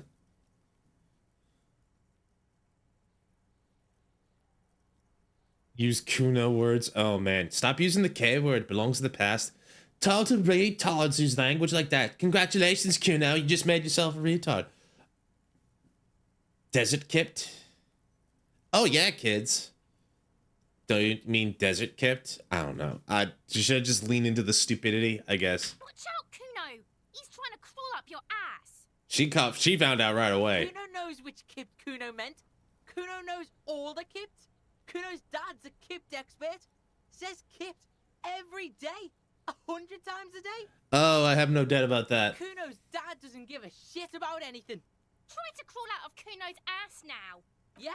The fuck did you want anyway? You got your fuck bag down? I'm off. Kuno doesn't fucking care. Wow, I'm shocked. Anyway, the man's down. The corpse lies on the ground among the remains of an absolutely demolished pinewood branch. It's gently laid on one side. Well, it's down. Mr. Measurehead has done a good job. Nothing is too broken or compromised. The victim is ready for a field autopsy. Field autopsy? Yes. 1. Investigation of the scene. 2. Initial examination of the victim. 3. Field autopsy. 4. Transportation of the body to the morgue. We are on number 3. Right. The RCM's 4-phase murder scene processing manual. Thank you, Encyclopedia. All right. What the fuck are they on about? We're being cops. Shut the fuck up, Kuno. All right. Cop's gonna cut his shit up. Got it. The lieutenant adjusts his glasses and takes a deep breath. Try to remove the dead man's boots. What exactly is a field autopsy? Come on, officer. You know what a field autopsy is. You've done 100 of them. Right. What you do know is, at 18.9 kilometers, the dormant shield volcano, Corpus Mundi, is the world's highest summit, and the failure of the 38 single, Et puis descend, to crack the top 20 was the death knell of disco. But what a field autopsy is, you have no idea. Do you have another pair of gloves? Unfortunately, no. Okay, I'll take it like a man. And hygienically? I need a pair then. Can we return to this shortly? Yes? I suggest I handle the physical part of the autopsy, and you take notes. Okay, where should I take the notes? In your paperwork, officer. Just fill out the field autopsy form. Do I not have a field autopsy form? I'm not gonna believe this. I think I lost my paperwork. Now they only have one paperwork, too. Officer, what haven't you lost? I still have my pounds? Yes, barely. I can give you my paperwork. There's an autopsy form there. Several, actually. But only if it helps move things along. Sorry, I lost everything. Well. The lieutenant doesn't know what to say. It's okay to cry, Runkari. Let's work off yours for now. Right. The autopsy form is near the end. Okay. Open the notebook at the field autopsy form. The dead man stares in silence as you crack open the ledger. The bright red paper is covered in boxes and lists, describing the condition of his skin and organs in 3 parts. Above those, an 11-field info form needs filling out first. It begins with... Assistant? It's you. Henry Dubois? The corpse is indifferent to your scribblings. Just lies there. The next box says... The coroner, which would be Kim Katsuragi. KK57-0803.0815. Oh, coroner's case number. Next. Name. NA. Next. Date of birth. NA. Age. Roughly 50. Dry 40. The damage is so extensive, it's better to err on the young side.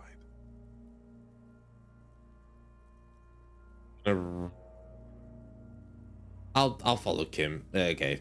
I'm gonna write around 42. He nods. Race. Mondial. Fair to olive-skinned, from the Isola of Mundi. This is as vague as it gets. You might as well say whitish. Write it down. He's Mondai. The pudgy mess of curdled meat. Ugh. Neither Mondial nor anything other. Sex. Fucky! Uh-huh. The monster, the little monster exclaims energetically. Male. Pigs can have sex. Right. Male. Nor does he look male, with his pregnant belly and indistinguishable face. Date of death. We're still going with March 4th. 51. In 04, 03, 51. What else? 9. Body identified by is non-applicable. 10. Case number is the same as the coroner's case.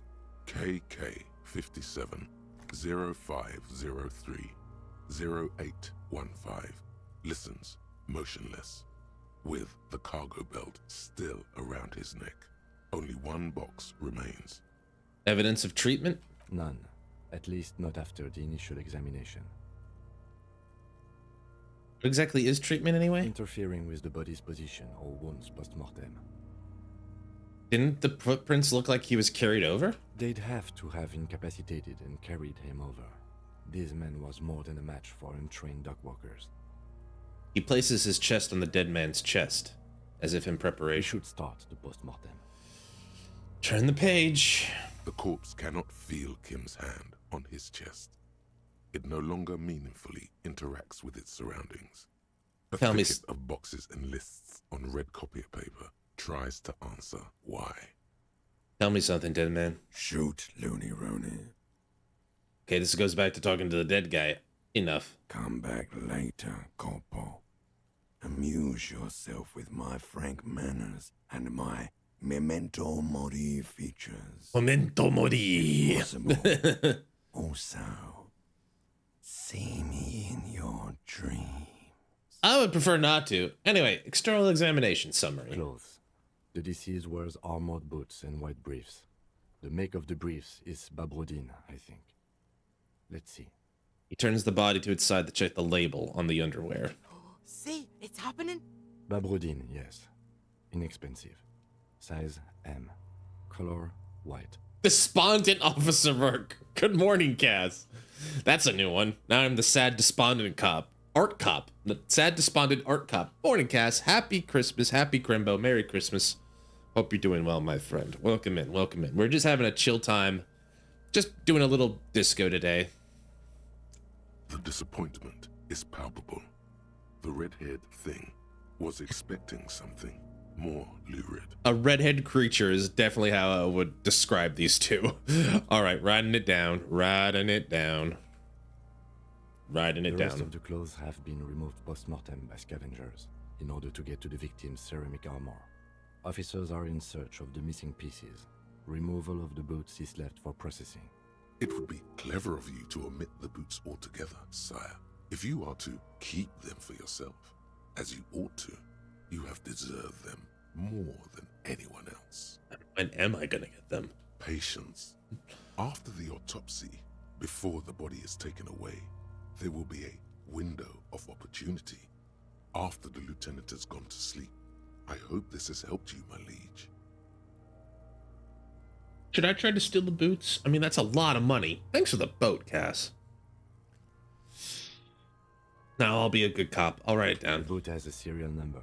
It's E50.100.100. Because they know about Blanks that between too. the plates are in the shape of the alphanumerical.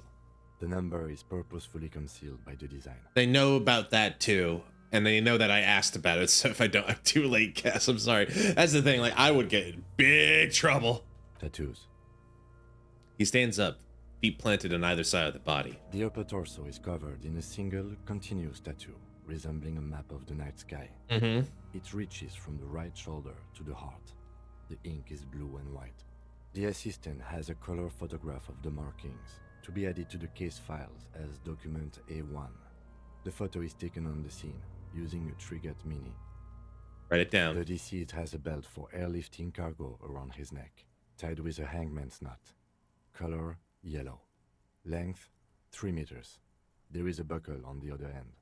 Write it down. Well-nourished, athletically built, measuring 1.8 meters. Generally consistent with age 42. Preservation is good. Ambient temperature, below freezing. Write it down. Body hair is light brown. Distribution is consistent with the age. The deceased had male pattern baldness. Hair is combed back, short. Touch the corpse's hair before moving on. His hair feels wet, soaked with rain, cold to touch. Not that different from a living person after a swim. Stroke his hair, or stroke his hair gently. The stench is suffocating. Strands of dark brown hair start sticking to your hand, like thread off a ragdoll's head. Write it down. Lividity is consistent with hanging. The head is congested. Contusions are present on the head, chest, and thighs. Consistent with stones thrown post-mortem. Low velocity. Fucking low velocity? You think Kuno doesn't know what you're talking about? Velocity was fucking max. Yeah, I'm sure you're gonna be in the MLB soon, kid. Talking shit about Kuno's velocity. In addition, there are bite marks on the face, scalp, and chest. Consistent with predation. Write down. Ligature mark. The lieutenant produces a small folding knife. With the other hand pulling on the belt, he starts cutting into the polyester. The stench is horrid. After a while, it's obvious the material cannot be cut. The steel wiring. There's too much of it. We need to remove the belt so we can get to the ligature mark. May I try? It's no use.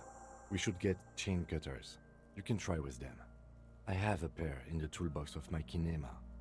Let's go get them. Damn corpse. We had a good rhythm going. Lieutenant gets up and brushes his pants. All right, let's go get those chain cutters.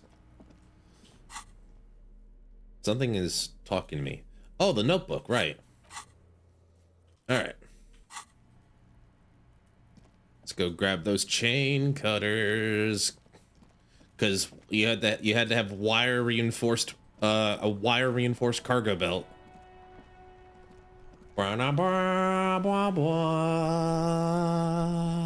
Inside, you see a set of steering levers, a radio microphone, a pull-out toolbox, and the soft glow of the fuel preheater gauge. Pull out the pull-out A metallic toolbox. drawer slides out from under the seat and clicks into place. The tools inside are neatly organized. Get the chain cutters. The handles are long and sleek.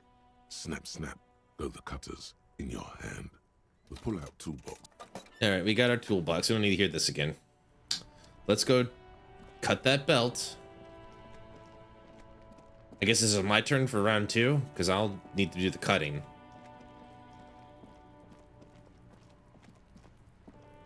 But I don't have a pair of gloves. That's the other thing. The rotting man lies on his side with his eyes looking straight through you. His body is supine and open to intrusion. By autopsy, the lieutenant adjusts his glasses and takes a deep breath. External examination. Now that we have the chain cutters, let's cut the belt. Mm-hmm. He shows you with as much precision as you can, please. He shows you the point on the man's neck where the belt cuts into the flesh. See, my pig is gonna fuck his head off. No, he ain't. Your pig's a boring fuck. For a good spot to cut. The belt is equally tight around the whole circumference of his neck, swelling over the edges like white bread rising from the east. I'll try. This is gonna suck, and I can't redo it. It's a red check. 42%. After some deliberation, you sink the cutters into the knot tying the belt together. You squeeze the rubber handles together, sweat forming on your brow. Rest down. Snap. The knot is slashed. Another cut and the belt falls apart like a flower bouquet, revealing the dead man's neck and the dark red ligature mark around it. I did it. The rope rises to a point, leaving a gap in the ligature mark. The suspension point is in the back of the neck. The lieutenant has kneeled closer, running his finger along the dark red groove until there's a gap. Hemorrhaging is observed on the skin, above and below the ligature mark. The mark is well pronounced, consistent with a drop from 1 or 1.5 meters. Write it down. Chest is intact. Normal contour. Abdomen is protuberant.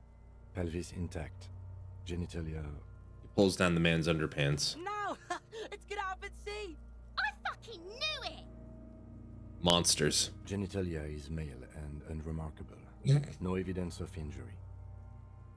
Do I inspect the genitals? The dead man's penis is average-sized, congested from the downward collection of blood. The testicles are uneven in length, hanging underneath. The genitalia is greenish. Marbling is present around the crotch. I'm sorry I did that. I'm moving on. Neck is symmetrical and intact. Upper and lower extremities are intact, but asymmetrical. There are combat injuries on the right hand, thigh, and hip. Asymmetrical. Oh, okay. In addition, I see smaller, residual scars, too numerous to count, covering about 30% of his skin. He was a mercenary, if we go by what Everard said. From wounds sustained over 2, maybe more decades, dispersal and accumulation indicates long and active combat duty. Scarring is extensive. Way more than Lars. Yeah, good thing. Mm-hmm. We have a real museum here. Of battles, wars. Write it down. Last item. Hands. He takes the right man's right hand in his, inspects it, moves to the other hand. Pick up the hand? Nah, let the lieutenant do it. I don't have a thing. No sign of a recent struggle. Were we expecting any? I was. Maybe I'm just not seeing them. Honestly, this stench is making it hard for me to think at the moment. Write it down. Ooh. That's all for the external. Well done. What next? Good job, Kim. You hanged in there. Internal examination summary. Central nervous system. I have nothing. Do you have anything on this man's central nervous system? Of course, there is a moral to be drawn from it. A moral to this story. I gotta level up from that, if I may add the moral of the story. What would that be? He looks at you inquisitively. The dead man looks, too, with barely contained excitement to hear the moral of his story. The brain's very vulnerable to compromises in its blood supply. I think that may well be the moral of every story, officer. Oh, I got Kim to smile. That's worth it. All right, we got another point. I could grab another level, or I could just get rid of this bloody Mazo socioeconomics thing, because it's not really helping me. I just want to get rid of this. Please get rid of that. Thank you. I'm okay with that. We can get a new thought. 15 Indoth tribe. That'll be cool. Can I do that right now? I don't have to pick a point. I can just do that, right? Cool. All right. All right, NA. Good. Musculoskeletal. Purge fluid is coming from the mouth. Yeah. Not injury related. Eyes and tongue protuberant. Hyoid bone. Let's see. Hyoid bone. With his eyes almost closed, the lieutenant puts his hand on the dead man's throat and begins to massage it gently. A rotting smell erupts from the mouth. Purge fluid runs down his lips, black and viscous. Yeah, jack that fucker off! Shut up, Colonel S. The hyoid bone is fractured. The rest of the musculoskeletal system is intact. Hyoid bone. I'm guessing it's one of the neck bones. Probably injured during the hanging? Respiratory system. Back hunched, as if in prayer, he begins to pry open the dead man's jaw. He stops to exert more force. Both hands are used. Oral cavity shows no lesions. The victim has received dental implants, possibly after a combat wound. Mouth swollen. Hemorrhaging present in mucosa of the lips and mouth. Look inside the dead man's mouth. No scream. No sigh of relief rises from the darkness inside. It's humid there. Sickly sweet air, unlike anything living. You feel like you're about to throw up again. Straight in that mouth of his. Let's not do that again. But look deeper. It's hard. Once more, you taste stomach acid in the back of your throat. A contraction. Your throat pumps a little something from your I did that to myself. Into your mouth. You're forced to swallow. Get myself indigestion. Inside, you see darkness. Just a mess of meat and darkness. Hemorrhaging present in mucus. The lieutenant repeats impatiently. He lets go of the mouth snaps shut before you. Write it down. Hepatobiliary. NA. Why? Don't we have anything? Are you a hepatobiliary expert? He looks at the corpse's stomach with a mixture of tiredness and says, I don't think so. Neither am I. NA. Same for toxicology and serology. NA. I'm just gonna... Alright. Cardiovascular. The body exhibits heavy lividity. Blood has gathered in the hands, feet, and neck. Hypostasis is visually consistent with the hanging. Gastrointestinal. He breathes a sigh of approaching relief. This is the last field on the list. He looks around, to the ground, the pool of feces there. This will do. Digested semi-solid food in stomach. Voila. He touches the corpse's bloated stomach briefly. Write it down, but keep the voila, you know. What's next on the list? Injuries. Summary. Let's see. We have bite marks, contusions on the head and chest, and a ligature mark encircling the neck. You'll need 3 fields. Leave a 4th one too. Okay. What about the injuries we have inflicted? Oh, so we inflicted them? Okay, I inflicted. Okay, so there's a spin-stabilized munition from a Kiel A990 muzzleloader lodged in his lung. I don't think we should mention that. Better not to muddy the waters. Okay, I agree. The mothers are muddy enough. See? These pigs are fucking corrupt. The boy nods Why approvingly. don't you fuck him if you love him so much? Now, injuries. Bite marks? Head, chest, and scalp bite mark injuries. Predation by birds has caused damage to the body. Odontologist does not need to be consulted. Writing down. And your opinion, officer? Head, chest, and bow predation by birds. B. Non-fatal. Post-mortem. Agreed. Next injury? Contusions. So, the scalp bleeds from a post-mortem head injury. A stone. The injury does not have the rim of an early inflammatory response. The perpetrator on the scene has confessed to causing it post-mortem. At maximum velocity, fucko! Has confessed to causing it at maximum velocity. Write it down. Coagulated blood sticks to his scalp and chest, where the countless stones have hit the dead man. Beneath, the description of injury. 2 boxes. Non-fatal. Post-mortem. Right. Next. Ligature mark. A dark red abraded ligature mark encircling the neck, with a gap on the nape measuring... This guy had a real party. The hyoid bone is fractured. Mm-hmm. The cervical column intact. The hyoid bone. Okay, what is a hyoid bone? I don't think I've heard that one before. Like, you know, hyoid. Horseshoe-shaped bone situated. The hyoid, per Wikipedia, the hyoid bone is a ligonal bone or a tongue bone. Oh, it's a horseshoe-shaped bone situated in the anterior midline of the neck between the chin and the thyroid cartilage. At rest, it lies between the base of the mandible and the third vertebrae. Oh, okay, so it's basically, I think if I'm reading this right, that's kind of a bone that your tongue sits upon, like is resting upon when you're not using it, where it's just like resting at the bottom of the mouth. Maybe? Anyway, interesting. I see hemorrhaging on the skin, above and below the ligature mark. Depth of the mark, 1 centimeter. No signs of clawing on the neck. So in other words, he didn't like try to fight it, is what he's saying. No signs of clawing. Write it down. Below the note, 2 customary boxes wait to be ticked. The man's head jerks to the side. The ring around his neck is visible.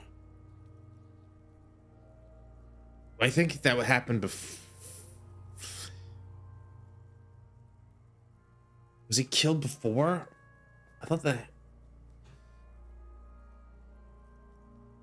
Was it a fatal injury? Opinion, fatal injury? That's it.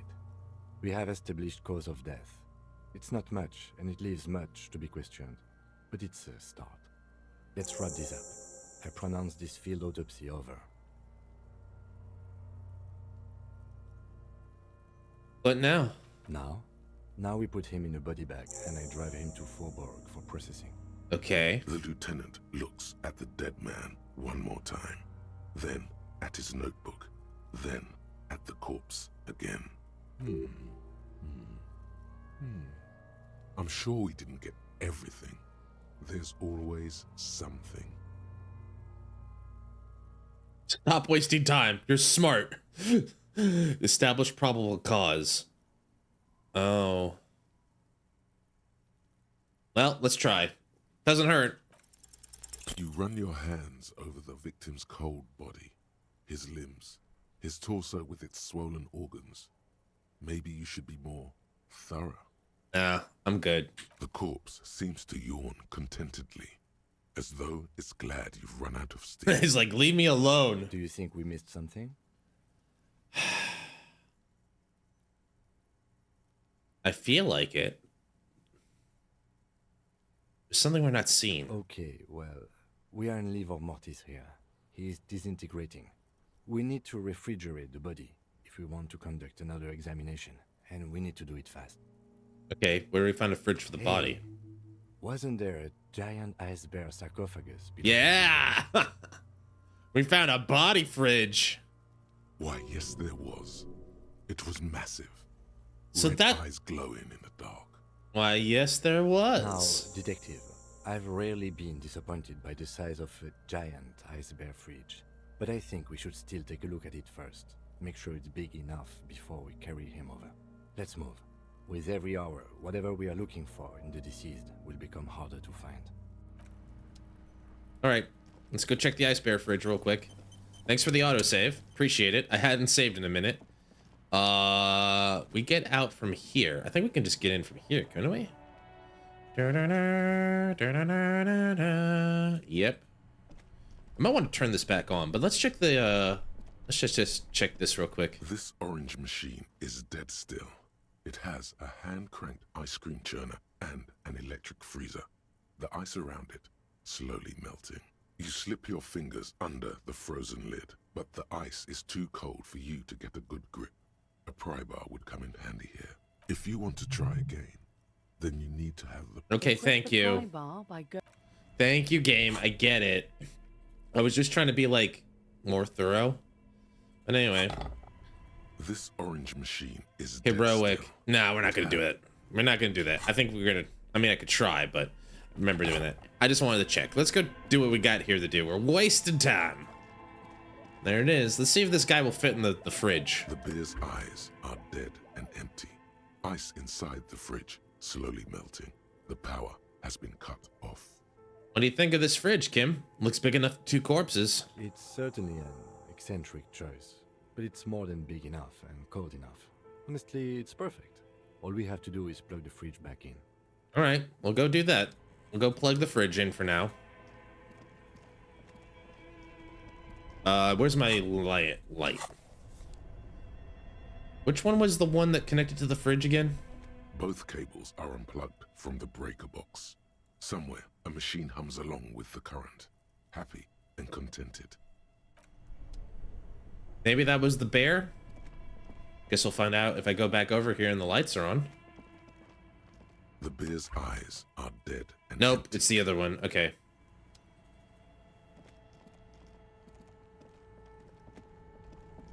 So... Only the black cable is plugged. A giant electric mammal awakens. Great. The owners of this building will just have to keep paying for the electricity sucked up by this monstrosity a little longer. Let's return to the fridge. Something close to you. Why did you do that? Because it's black. The color of immeasurable cosmos. The lieutenant raises his brows, but doesn't say anything. The electric distribution board now has one cable missing. That way, this one will melt, right? Still? This orange machine. Yeah. But now, the fridge is on and bumping, right? The bear's eyes are still glowing red, watching over all the ice cream wrappers hidden inside its belly. I am the guardian of all these ice cream wrappers. Can you help me move with the body, Kim? Of course. I'll take the head, you take the feet. Got it. It's not going to be the easiest thing in the world, but we'll manage. All right, let's do this. The body is heavier than you expected and stinkier. It takes half an hour to get it down to the basement. Then 10 more minutes to stuff it into the fridge. The lieutenant takes a step back to admire your handiwork. We'd fridge this guy effectively. Beautiful. A dead body in a nice bare fridge. This is some of the best police work I've ever done. Really? You think it's gonna work? No, not really. Oh. Look at that. What have we done? We stuffed a dead body in a nice bare fridge. This story does not leave this room. We did the best with the means of our disposal. Did we though? Okay, maybe we did. At least we've stopped the body from decomposing further. Now you can conduct another inspection under controlled circumstances. Inside the icy realm of the ice bear fridge, the corpse stands slumped, waiting. I could do this, because then I have enough for a level, so I could give it 2 tries, maybe? Once you're done with it, send the corpse to processing. Check twice to see if you're done with all the corpse-related tests. After you send the bot away, you can't take it back. Right. Might as well try. Plus perception. You touch the dead man's body. His skin is cold, light blue and silver in the light of the fridge. You still have no idea where to begin, or what to even do with him. It'll come to you sooner or later. At least he's safe here until then. Let's do it. I might as well need... Besides, perception's not too bad. I want to try again. The bear's eyes are still glowing red. It's guarding over the freezing corpse. You touch the dead man's body. Oh, wow. It'll come to you sooner or later. At least he's safe here until then.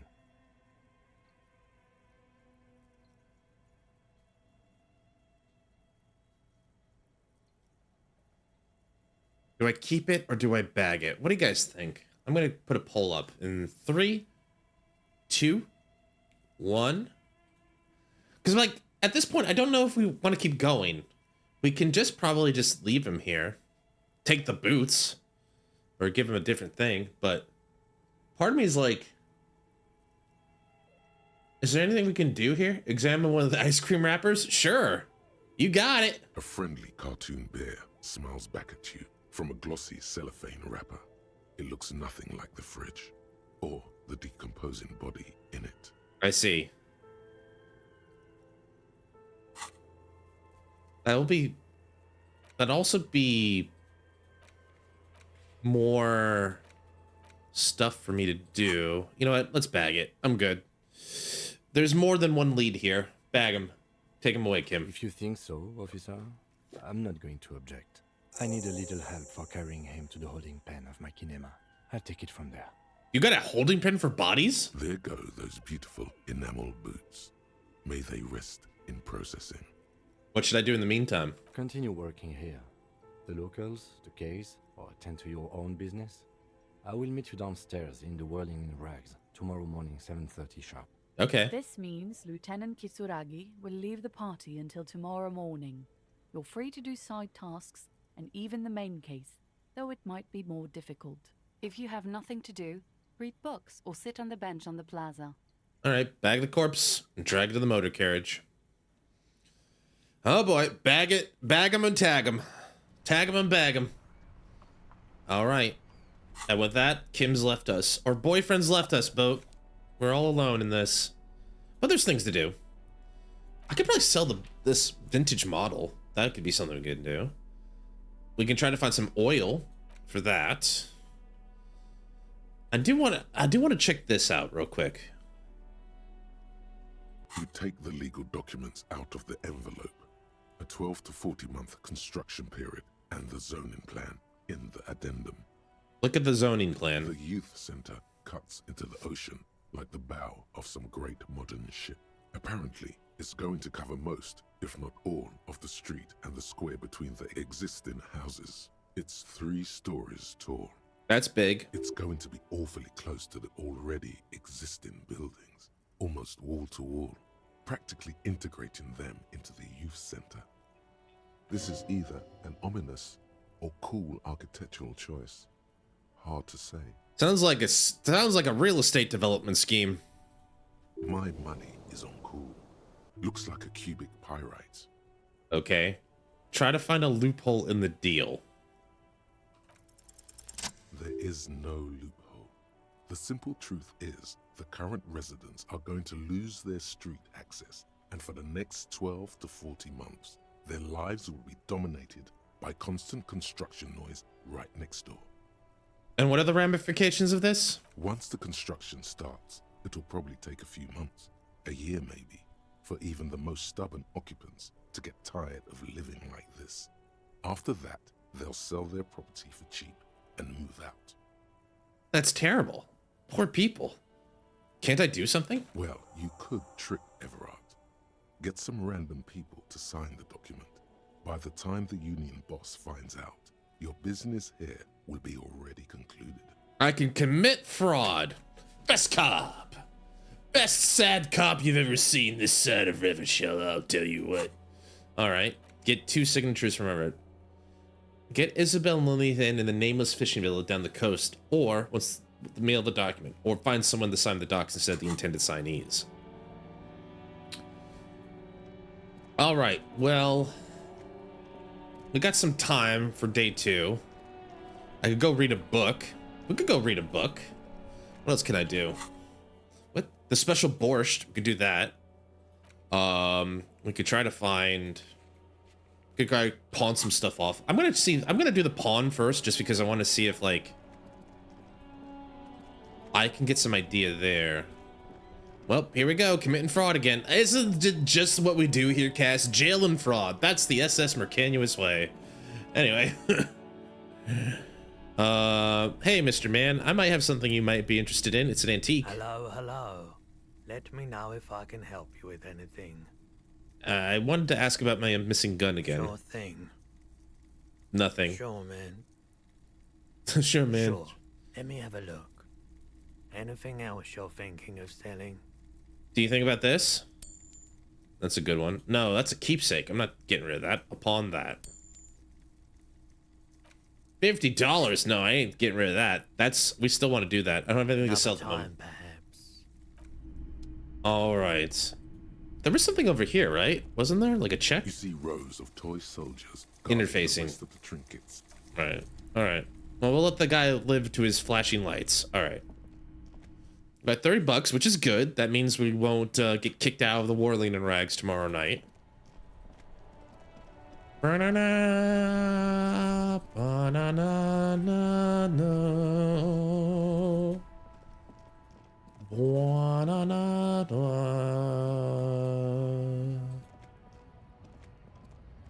Let's see, what else can we do? Call Alice, that's tomorrow. We gotta figure out the smuggling. Track down my badge, find cigarettes. That could be easy. Joyce's info. We made the call reporting the crime. Secret passage, sing karaoke.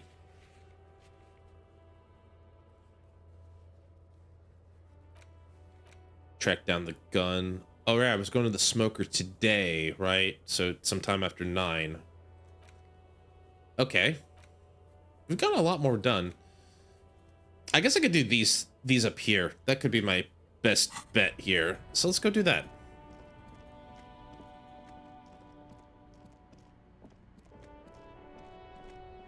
And we can talk about the special borscht, the Whirling and Rags. Oh boy, special borscht.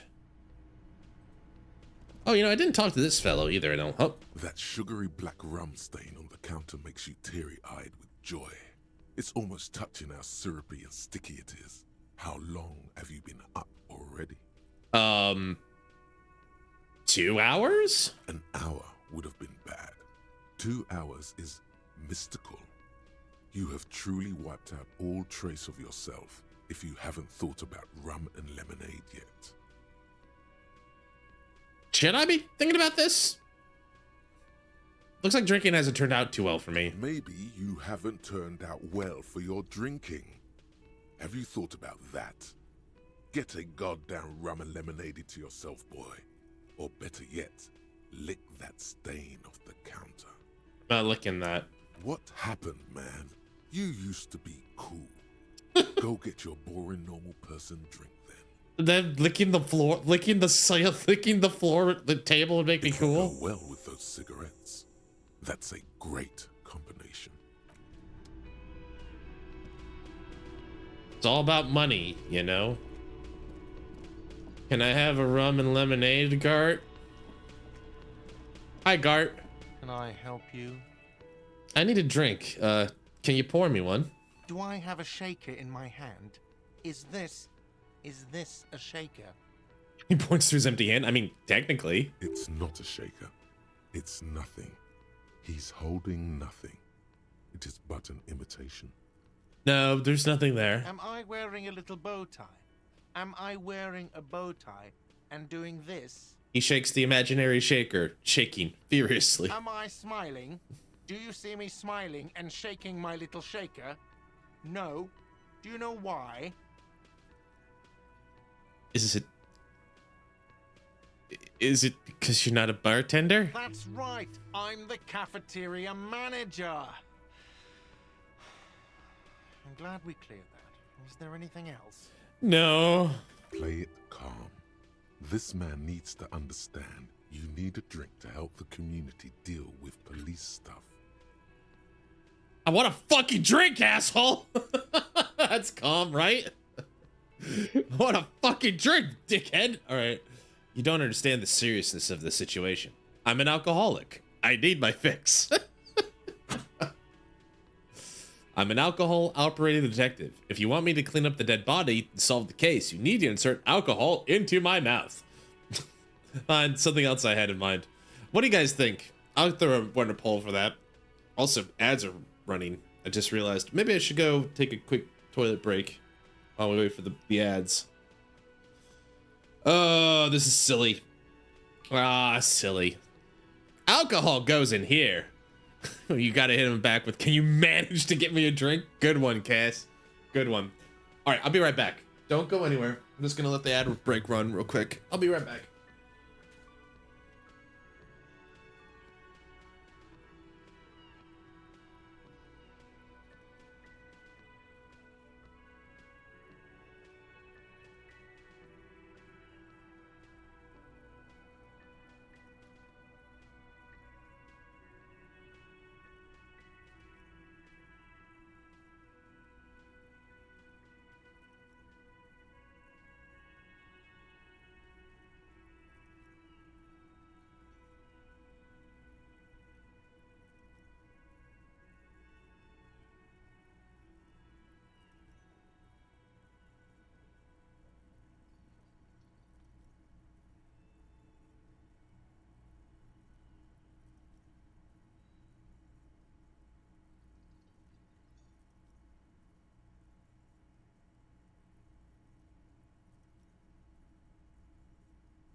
All right.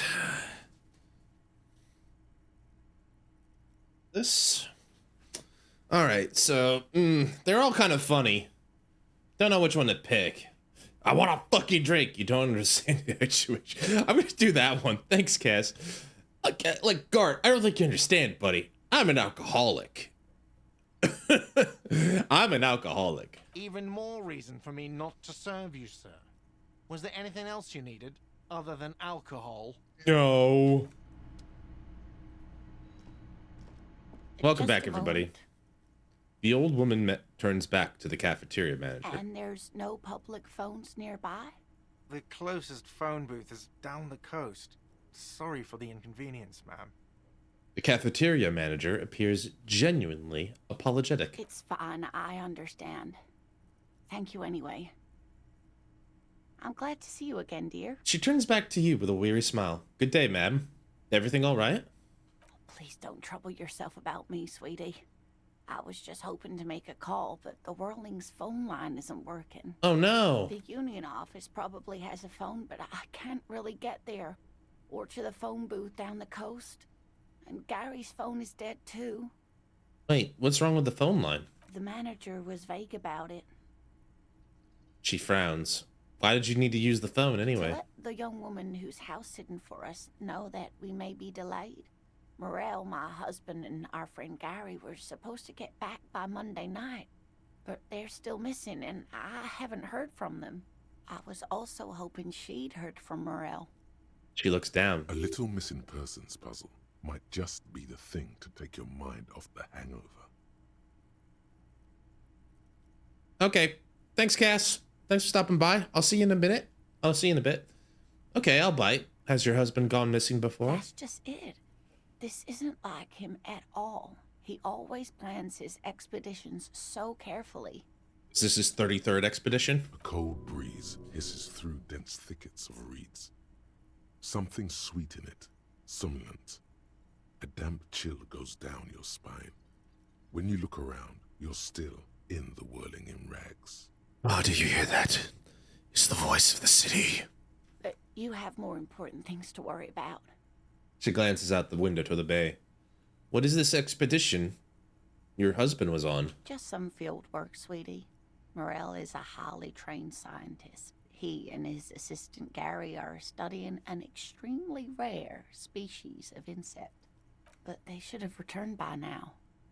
They were just going down the coast across the waterlock to set a few traps. He said they'd be back on Monday. What could be keeping them? The waterlock. That was broken. Could this be it? The waterlock to the other side of the coast is broken. They're probably just stuck over there? Oh my. What happened to the waterlock? Probably just some technical problem. Well, whatever the cause, I'm thankful. You've spared me another sleepless night. It's good to know. Listen, sweetie, I hate to ask, but if your investigation happens to take you to the other side of the coast, please do keep an eye out for my husband. Lena, yes, of course. Some left-field scientific research is exactly what you need right now. Funk up that vanilla murder investigation.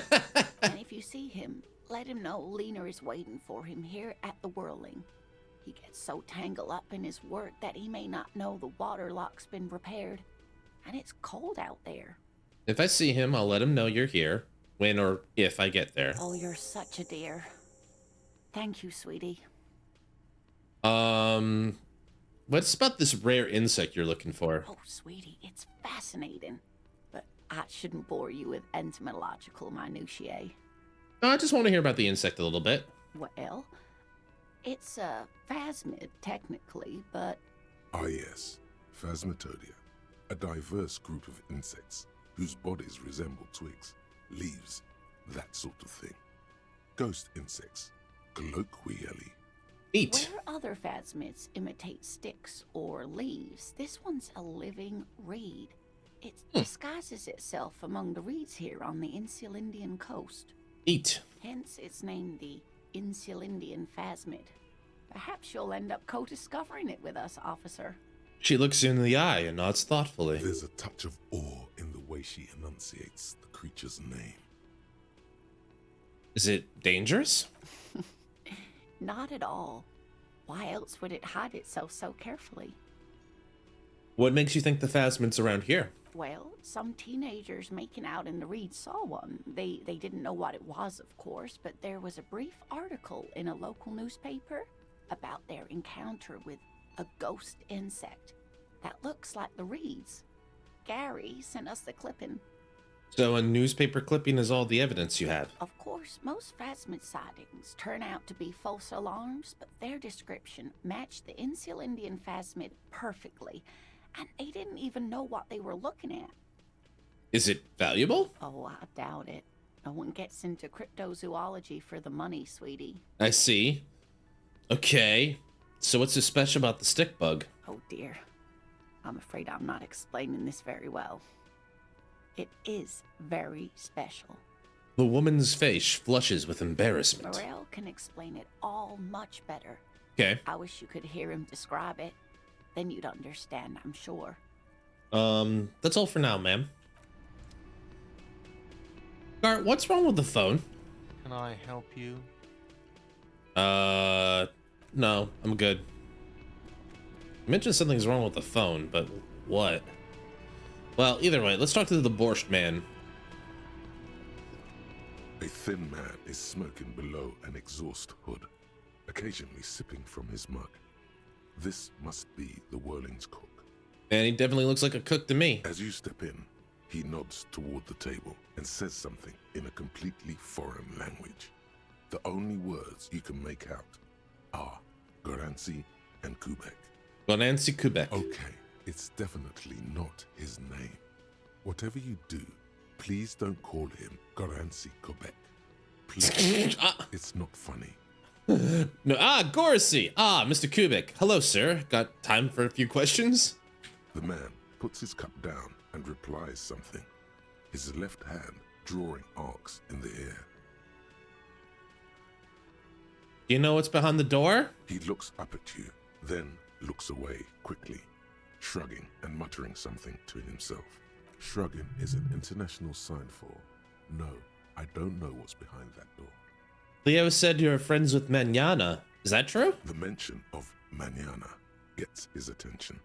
He smiles and delivers a whole slew of unfamiliar words and lively gestures. Then he falls silent again.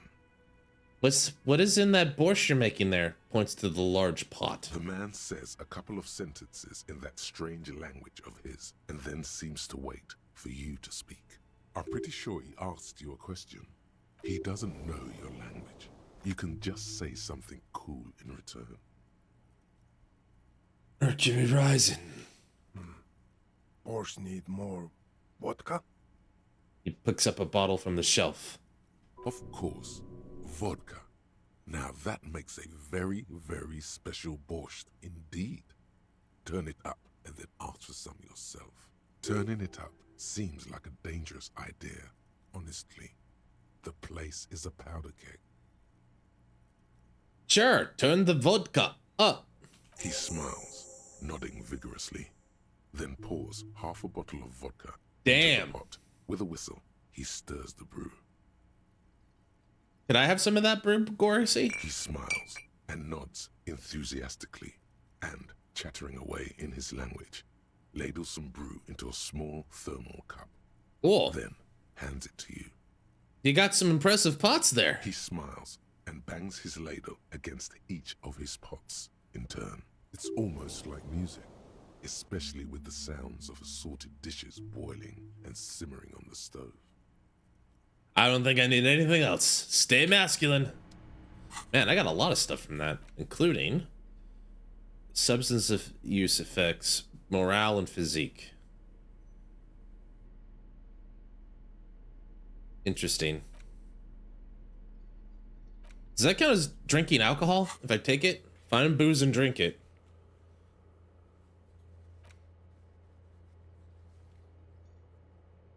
Okay, I guess I could try that.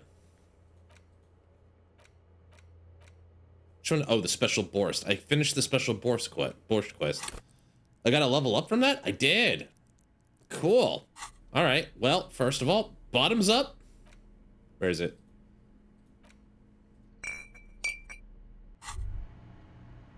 Well, hello. Someone seems to have found himself a bottle of alcohol. Here's where the magic happens. Why does he have to say it like that? Look at the bottle. Light reflects off the thermal cup. The borscht may not look like much, but doubtless it'll get the job done. Better pop it open before it gets cold. Wow, the gods of mass production have made this alcohol container laughably easy. A child could have done it. Open the bottle. There's a satisfying pop as the cap comes off, and the hair on your back rises like an army at attention. You've been here before. Welcome back, detective. You're home now. What are the repercussions if I take a sip? Nothing. Some mental stuff. Nothing to be worried about. Physically, you'll be strong as an ox. I'll take a tiny sip. A golden sun melts down your throat. Its rays filling your nostrils with sunshine. Your stomach melts from it into a happy, gooey mess. So does your mind. All the bad things are melting. You're you again. A real cop. A real detective. Incredibly well done. In the bottom right corner of the screen, there's an alcohol button. Alcohol gives +1 to physique skills. Physical instrument, half light, electrochemistry. Oh, it's a tutorial. Endurance, pain threshold, and shivers. This is good before rolling a white check, but damages your morale. And remember, from the void we came, and to the void we must return. Is that what the tutorial was going to tell me? Because I don't know. Anyway, cool. -1 morale, +1 physique. 60 minutes left on that, huh? Dorsey's brew. You know what that could do? I could do like the barbell thing. You know, the thing about this game that I like is now I have a whole new world has opened up. All right, go back to the Doom commercial district. We could wait a little bit longer. If I go back this way, there was that, hey Ace! Happy Crimbo, Merry Christmas. Hope you're doing well. Hope Santa brought you something nice. We're just chilling out a little bit with some disco. Elysium. I don't have the password yet for this cube, otherwise I'd do that. I'm trying to think, how did I get out of here again? Was it from down here? Yeah, it was this way, through the doomed commercial district, then here. All right. I'm going to try my hand at this. So move that. Half light. Let me look at my clothes. Wife beater. Physical instrument. Anything else with physical instrument? No. All right, let's try. The barbell waits patiently on the floor, like a dog for its master. Let's give it a shot. White check. It's green. I think we passed it. Let's do it. Perfect form. Conjuring up an inhuman amount of strength, you raise the barbell up in the air. Your biceps tremble, but you're a savage. This is a children's game. Say nothing. Just revel in the feeling. Yeah. Yeah. Oh, yeah. That feels good. A warm wave of accomplishment washes over your head as you drop the barbell to the floor. For a moment, it feels like you're strong enough to succeed at anything you ever set your mind to. Nice. Awesome. All right, let me put on my nice shirt this time. Logic or conceptualization? Logic, that's fine. I have no glasses on? Logic, authority.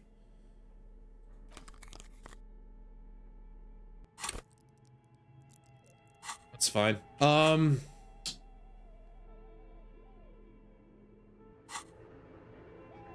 Wasn't there something else in the Doom commercial district I could have done?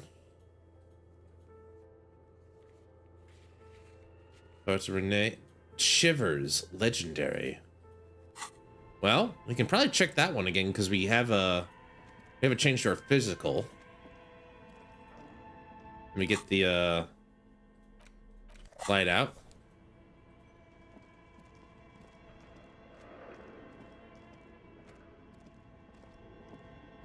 This way. Up the stairway. Through the temple gates. Alright, here we go. I can try Shivers again now, so let's see. Oh, it's you again. Are you looking for a die? My has in her business field. What? Oh, it won't let me do it. Alright. Can I do a die?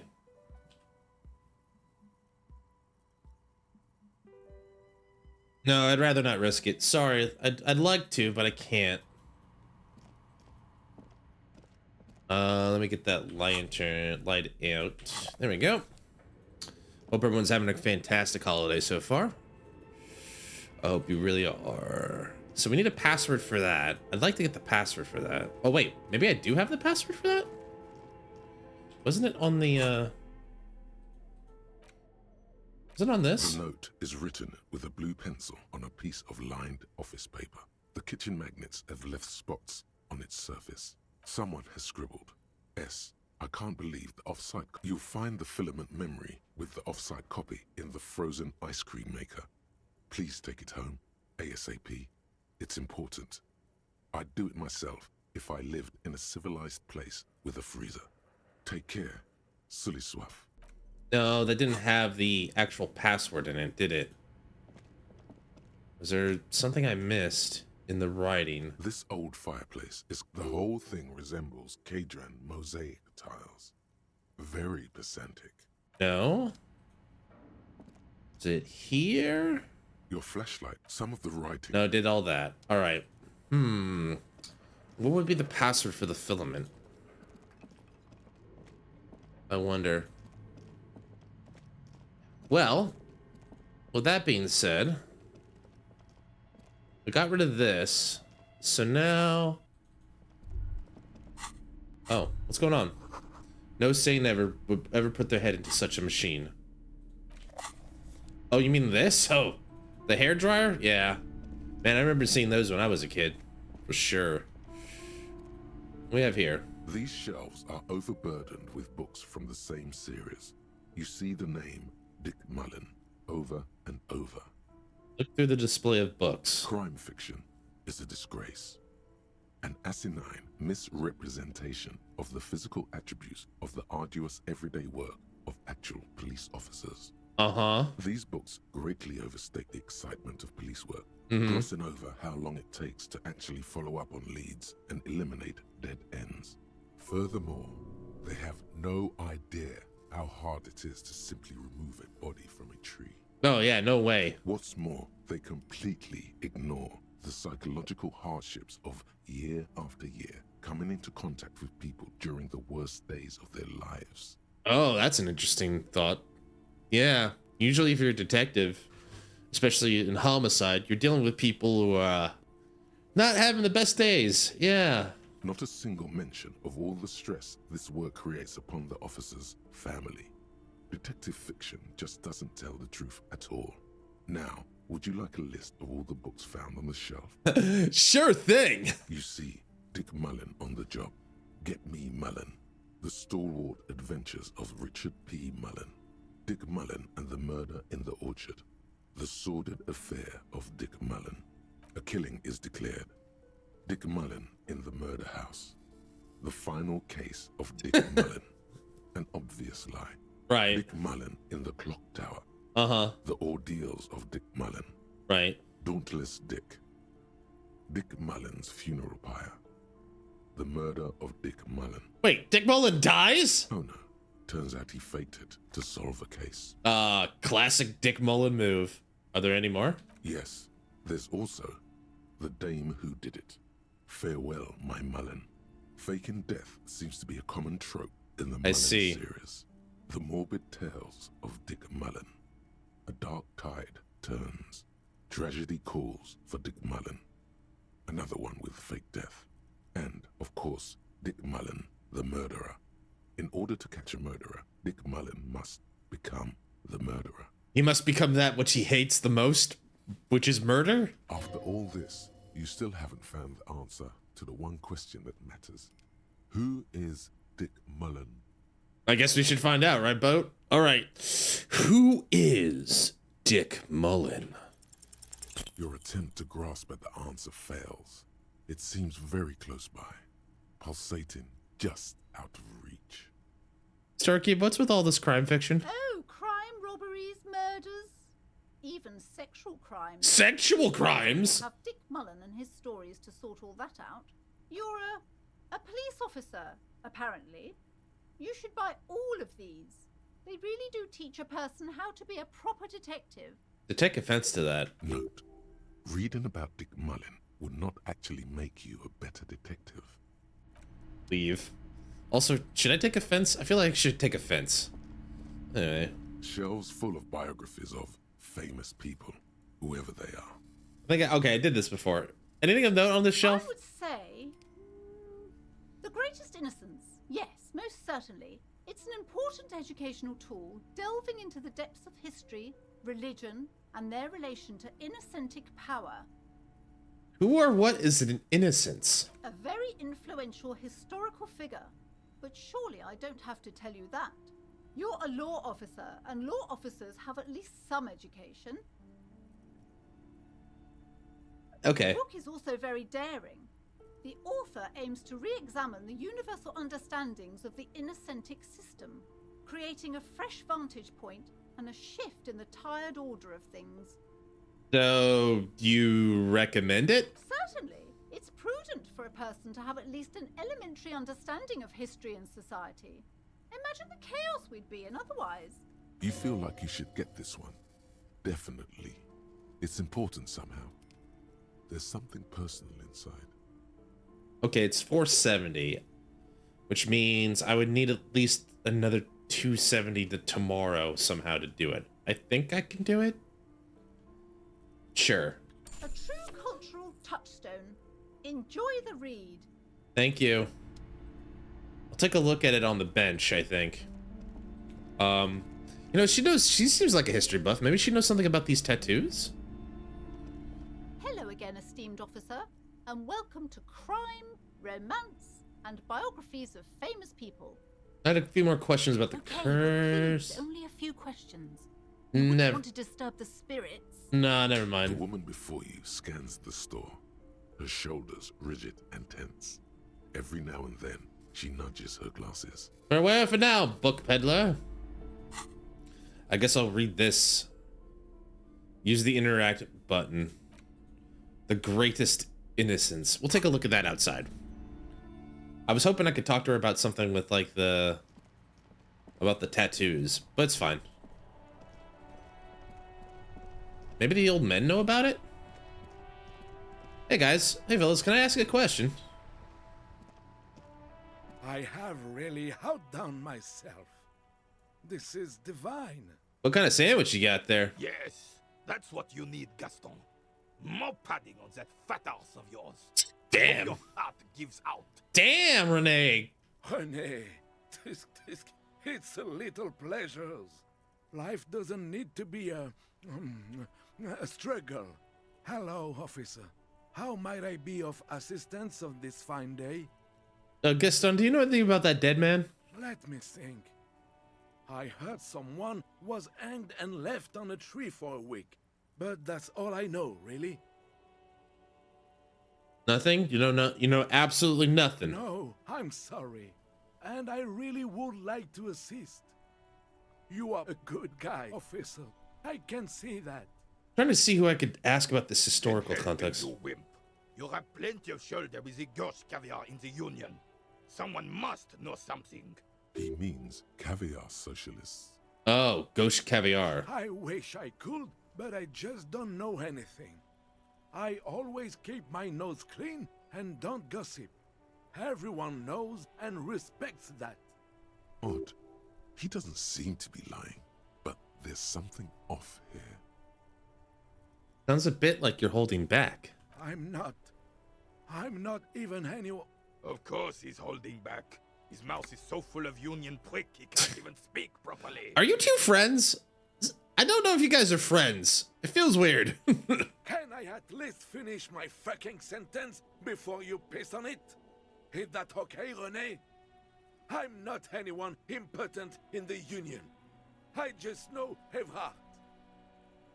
How do you know Evrard? Everyone in Martinez knows the Clare brothers. I taught these boys human studies and history in the gymnasium. You're a history buff? What do you know about history? You never witnessed history. Only heard about it years later, when it had already moved on. You don't know history. The old soldier mumbles something under his breath and turns to face the sea. Right. There he stands, proud, rigid and alone, like a cracking marble statue. What a prick. The officer was addressing me, not you, Captain. Where were we? Where were we? What a joyous way of putting it. Are you a union member? Oh, in many ways, yes. Like an honorary member.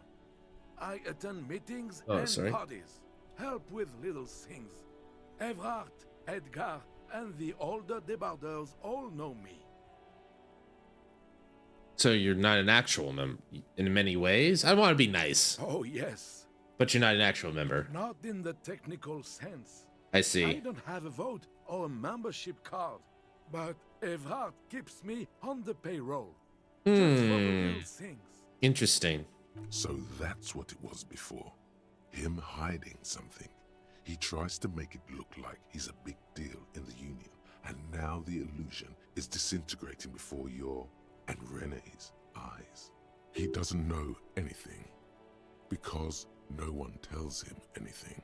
He's an outsider. An outsider? Of course he's not a member. He's not a member of anything. I knew that. He's a Vezavane. Turns to where the wind blows and tries to look important. Happy Crimbo, Shizu. Good morning. Socialist rabble, but even siding with them is better than living your entire life on the fence. Never committing to anything. Pick a damn side already. What are the little things you do for Evrard? Writing work mostly. Occasionally, he needs something written, and I happen to have a way with words, people say. What kind of things do you write for him? Oh, nothing official, I assure you. Just essays for the newspapers. About Martinez and how things are and how they could be. Evrard and I have these long talks where... Thanks for the daily boat, Shizu. Thanks for the paper boat. Well, he tells his little pen man exactly what to say. It's commie propaganda, plain and simple. You should be ashamed of yourself. Let's stay on track here, guys. On the Union track? Are you a caviar socialist? I don't even consider myself a regular socialist. Hey, Babot. Is not really something I involve myself in, officer. But you need to believe in something. Freedom, the people, Revechol, even money. I believe everyone has the right to think and do whatever they want. Even if it's nothing at all. I'm very adaptable. Oh, man. Mon Dieu. The Carabiner closes his eyes like he's never gonna open them again. Thanks, that's all for now. Thank you, officer, for being a consummate professional. You'll have this case wrapped up in no time. Bye for now. I'm gonna go read my book. I have a book that I need to read to help pass the time. How long will this be? This dusty old tome, can I do it on the bench? Like if I go here, can I do it on the bench? You sit on the wind-worn wooden planks of the bench. Your feet ache. I'll wait. I guess I gotta read it here. All right. A dusty tome brings knowledge on the history of innocences. It is written by one Joao Paulo Salomao Lopez de Fuego, a Mesque fascist who tries to reach a conclusion on which the innocences is the coolest of the world. The Greatest Innocence by Joao Paulo Salomao Lopez de Fuego. The book is large and heavy. Oh boy, we're gonna be here in a minute. But crack this baby open. Browsing through the various chapters, you try your best to understand the ceaseless overflow, the sprawl of names, dates, places, events historical. Most of it ends up as a twisted mass of facts inside your brain. Mm-hmm. You can do it. It'll be worth it. There's something here. There better be endurance. Your educational survey is done. Did you catch any of that? No. Oh well, it's pop quiz time. Let's see what you've learned. This might take a few minutes. You ready? Sure. Why not? That's the spirit. Here we go. Question 1.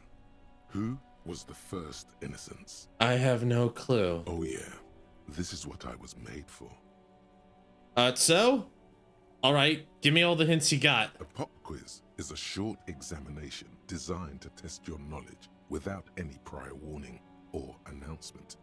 Such exams allow the teacher to assess how thoroughly the students have retained the material at hand. Voila. Now blast that first innocence. That doesn't help me, Encyclopedia. Shizu, to answer your question, so we got the body down. So basically, we've been trying to play catch up here. When we last left off, we had a few open leads. We went to Everard, reported back to him about that weasel with the racist mug, and then we asked him to help us get the body down, and we performed an autopsy. Our boy Harry here thinks there might be something there, but we weren't able to get it. So at the end of the day, we decided to bag the corpse. And right now we're alone as Kim is off to deliver the body to the morgue, basically. So we're just kind of spending some time here trying to kill it. We've got some time to catch up on side quests and stuff. I've sold some stuff. Let's see, what else did I do? I found some alcohol. I drank it. That's why I have a little tipsy thing here in the corner right now. That's about where we're at right now. And now I'm just trying to kill some time. I think we have a date later with the smoking man, but that's at 2100. So we got some time to spend. So the game's like, why don't you just like, peruse around, check up on side quests and stuff. And like, okay, think I will. Want a side quest? Read a book. Thanks for nothing. I mean, what Half-Light said. Dolores Day. Dolores. Dolores Day is the first innocent? Incorrect. Dolores Day was the innocence of humanism, internationalism, and the welfare state. She codified parliamentary democracy and created modern institutions. Among these, the moral intern. She was powerful and beautiful on all her icons. Did you visit the house that you need to visit? Yes, I believe I did. We went there before. Went in, saw the old Revechol and the racist mug. And then yeah. Then we had to go back to Everard, who basically asked us to do a little zoning thing for him. And I'm like, I don't feel right about this. Feels like an eviction thing. So that could be another thing we do. I gotta find like a couple people who will be willing to write their name down on that piece of paper. Anyway, she's beautiful on all her icons. Her colors are silver, white, and apricot. And when you think her name, Dolores, stomach acid rises to the back of your throat, and it hurts. You see a flash silver, a wreath, an airport bag, and blonde hair. You don't know why. Another choice, perhaps? Steer clear of this one. There's something terrible about this one. What? A strange sensation of loss. When she left the earth, the dust, and the ice, and the humans. That is unimportant to the quiz. Stop thinking about this. Yes, the quiz is impersonal. No need to rouse sensations in yourself at the mention of Dolores Day. Who was the first innocence? It wasn't Dolores Day. Was it Sola? Incorrect. Sola was anointed during the previous century and even lived to see the current one. She was an urban planner who spoke her mind and largely left history to its own devices, encouraging people to excel on their own rather than prescribing to a deified model of history. She is often called an anti-innocence. So let me get this straight. Dolores Day brought democracy, socialism, government programs and stuff, and then Sol was the one who's like, fuck all of that. See those bootstraps by your feet? I suggest you pull on them. Pull them up. Anyway. Sola resigned after an assassination attempt by a Yugo nationalist who blamed her for not taking the side of the left during the turn-of-the-century revolutions. Innocences don't usually resign. Care to try again? No, but I'm gonna anyway. The Pericarnarsian? Correct. Nothing much is known about him. It's not even clear that he was a he, but Franco Negro presumed as such and called him Pius. He's depicted as a young man with molten gold pouring out of his mouth. Yeah. All he spoke was gold. It's said he invented God and equality of men before God. He also introduced the gold standard as a way for measuring people's love for Aurum. He invented God? Man, that's a flex. As the first innocence, he declared that there should be more of those like him. It is presumed his disciples were the beginning of the Holy Party. Thanks for the care package, Shizu. I'll be right back with it.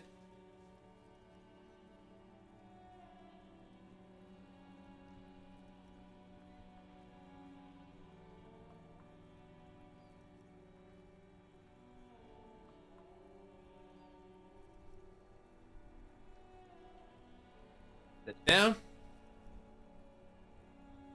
Hydrate. Stretch. Old people were happy with the gifts. I got chocolate and a few pairs of sussy underwear. Sussy underwear. Work isn't even ready to start. People are hungover over there. Oh, geez. I guess it's not a work day. I guess it's still a work day. It was a work day technically in Japan as well. Welcome back. Welcome back, Cass. Sussy underwear. And chocolate. That's good, though. I'm glad the old people were happy with their gifts. We're learning about innocences. Question 2. Who was the strongest innocence? Goku. Easy. Everybody knows the answer to this. You, me, anybody. Sure. Try again. I trust you've got my back. An innocence is the highest category of historical personage in the world. A literal personification of history. Traditionally, an innocence, when anointed, assumes supreme rule over the Occident or the known world in general. At least the parts that matter. Okay, first of all, that's a really cool idea. It sounds like something like, I mean, this concept's interesting. Basically someone who's it's like the world decides you are an important person in history, therefore you are history or something like that. It's kind of an interesting idea, but anyway. Yes, so interesting, but I thought you'd give me the answer to the question, Encyclopedia. I can do better. Okay, so commonly an innocence does not enforce his or her power through military power. This is seen as unnecessary. The innocence wins because an innocence can't help but win. For their deeds are inevitabilities. Did this help? No. Damn. Dolores. Is it Vesper Messina? Incorrect.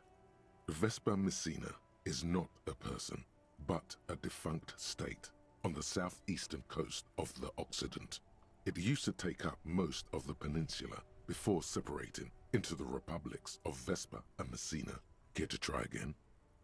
Franconegro? Correct. Named the innocence of militarism, he codified hereditary rule, but at the same time ended serfdom and established the Inter-Isolari Real as the global reserve currency. He also established the concept of the nation.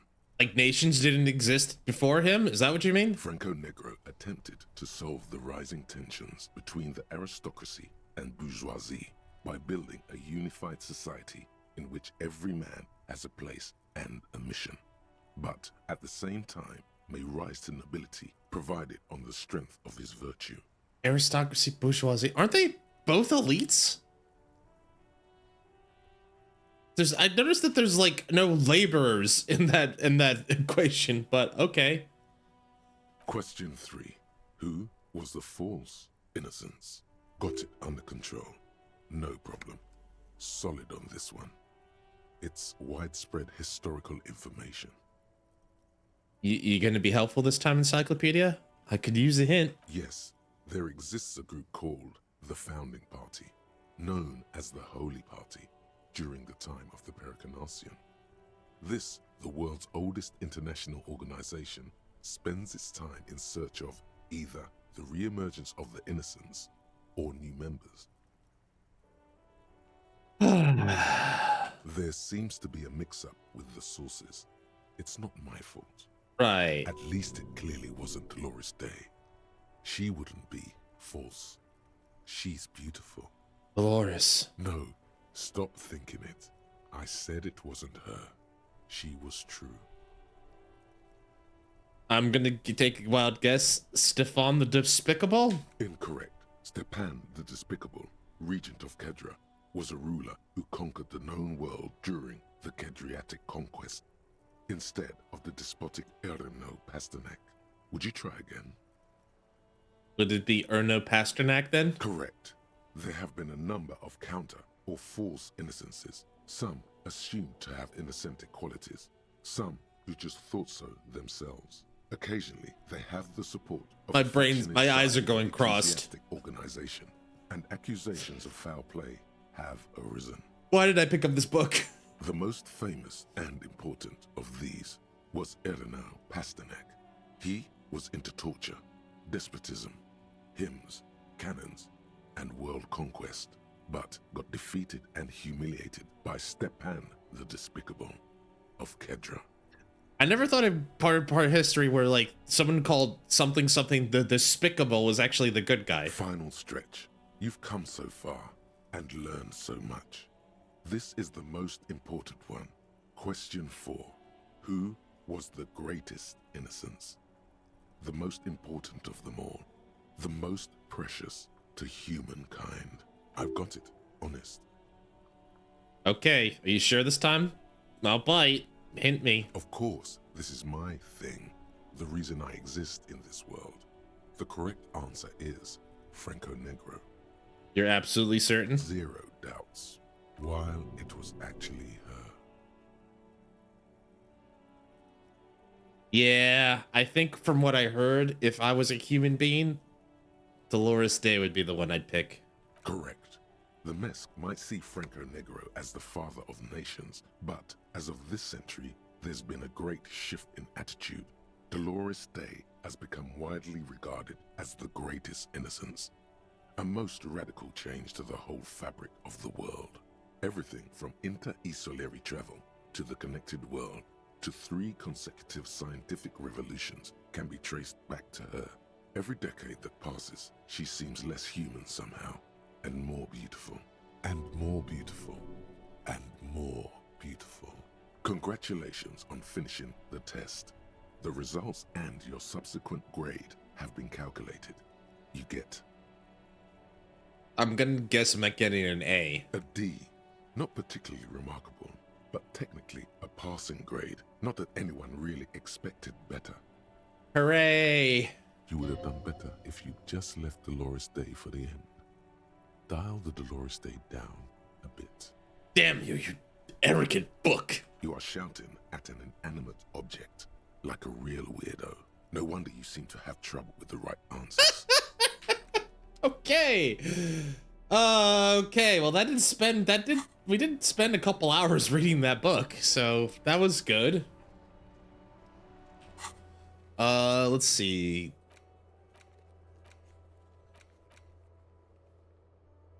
I gotta call back tomorrow for that. I gotta find smokes.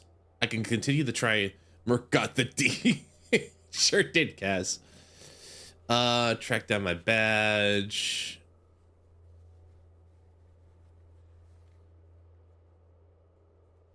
I can't do that one unless I figure out the drug case, I think. And that's not until later today. We could try to find a piece of armor, get a reality lowdown, get a hold of a sad song, find a way to the secret passage. Who made the Paul reporting a crime? Track down the gun. I can keep asking people. I need to find oil. I could go try talking to the Hardy people, like Hardy Boys again. Or I could try to find 2 people who would be willing to, like, sign this thing for me. To trick Everard. They don't know me. No one knows me. We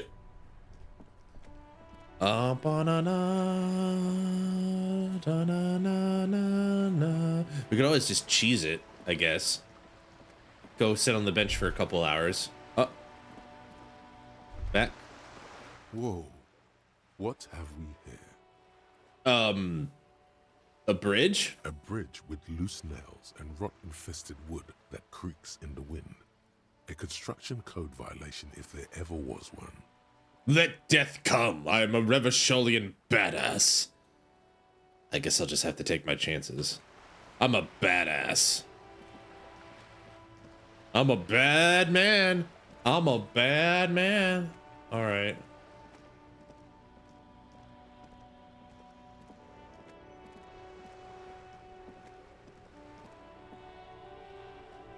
Something occurs to me. Wasn't there a door with like chain that I could use chain cutters to get into? I think it was one of these, wasn't it? Like this one, I think? This door has been closed with a padlock. A chalk-drawn number on the board says number 11. Tool not in hand. Oh, well, I can fix that.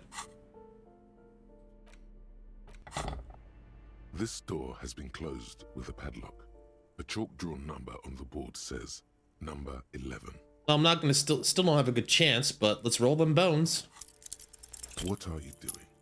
You're trying to cut the body of the lock with the chain cutters, and it's really not working. Well, dang. All right, well, guess I'll have to try that one later. I do have a skill point, so I could put something in the interface and try it immediately. Or...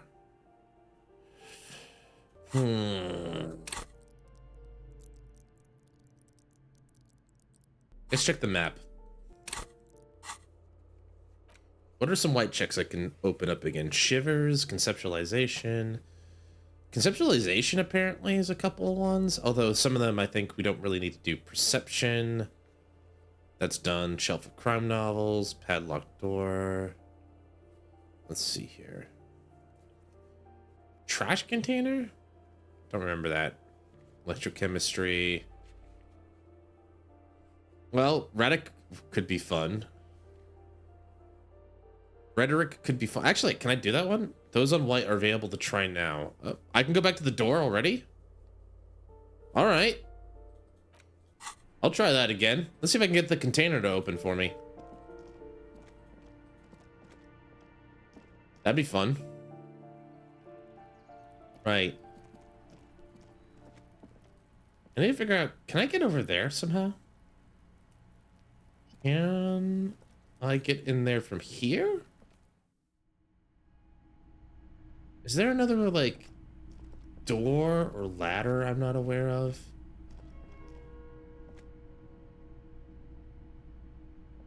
Doesn't look to be.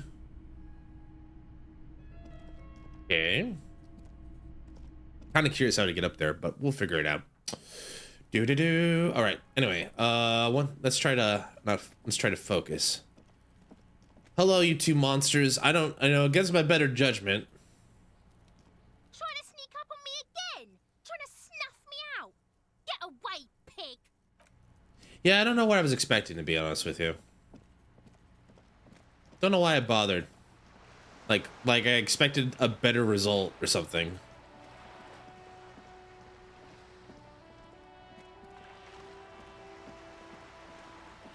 We're going... Where is it again? Oh, right. All the way past the dock. We gotta go all the way back.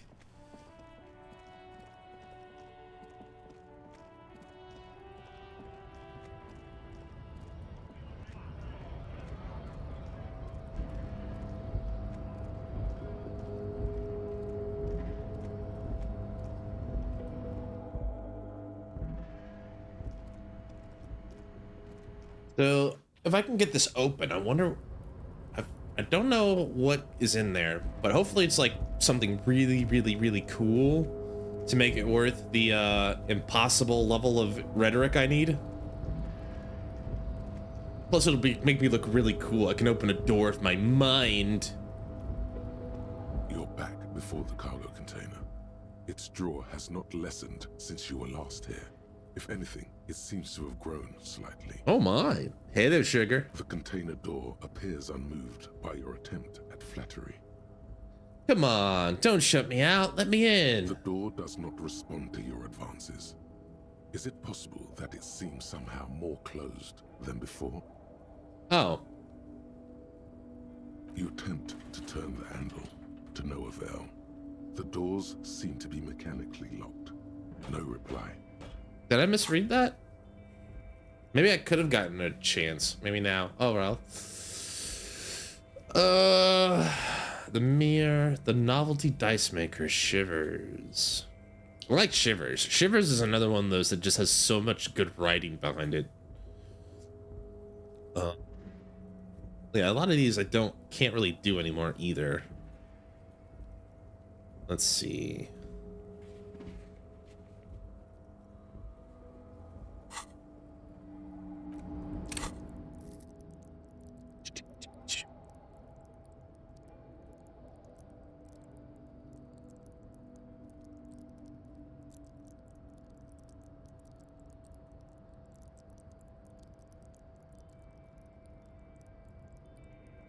I'll sit on it. I don't need to use it right away, even though I have it.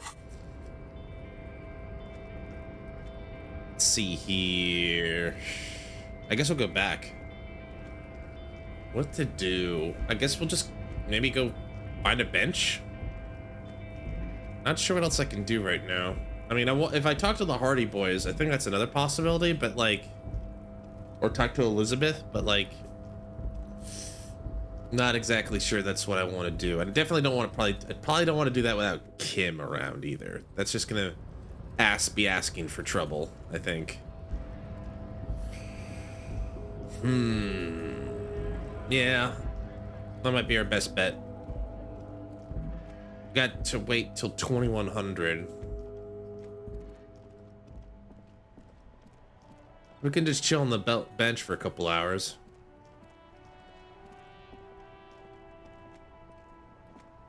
You sit on the wind-worn wooden planks of the bench. Your feet ache. Think deep thoughts. You finally stop picking your nose. Stare into the sky. Time passes. The sun does its best to ward off the chill of the coast. It barely helps, as if the world itself has turned against you. Rough. Twiddle my thumbs. The twiddling barely keeps your hands warm against the frigid wind blowing from the coast. After a while, you've had enough. Time passes. You wonder how your gun is doing. Hopefully, it's okay. You're really starting to regret the poor way you handled your own sidearm. Yeah, I wasn't very considerate of its feelings, to be fair. The 15th Indo tribe. Time passes. You wonder how your gun is doing. Hopefully, it's okay. You're really starting to regret the poor way you handled your own sidearm. One more time, and then we're gonna go see the smoking man. This case is unsolvable. You should just give up right now and apologize to the whole town. I ain't giving up. Got a thought. The 15th Indo tribe. Because there was. The 15th Indo tribe was comprised of 8 kids from Forberg and North Jamrock, running from wild dogs in the valley, hiding scents under rocks, and stealing clothes off clotheslines, and sometimes even the copper wiring of phone lines. You may have been one of them. I have. This must be a childhood memory. The 15th Indo tribe was your Indo tribe. I'm part of the ancient Indo tribe? In Cylinder. The rest of the kids are dead now. Car accidents and drug overdoses. Only you remain. Really? Plus 10 cents for every green orb clicked. Learning cap for savoir faire increased. I am the 15th Indo tribe. All right. We got a date with a smoking man, so let's go do that.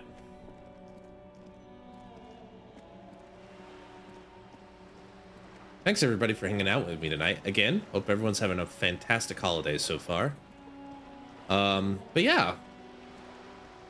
I didn't do much today, but I did check on everything back home. Things are fine. My family's having Christmas probably. It's Christmas Day over there, so they're probably waking up, but they'll probably not have. They'll probably do anything like a. They'll probably do like a celebration later tonight, that night or something. I think I'm going the right way. Is it sometime after 12? Okay, there we go. What's a holiday? It's usually a time where people either celebrate or they get a day off, like a bank holiday. Well, there he is. Smoking man's right there. Looks like the ads are starting here in a minute. And is it time when you don't, is it the time you won't work? Yeah, it would be nice. Of course I've thought about quitting, but for what?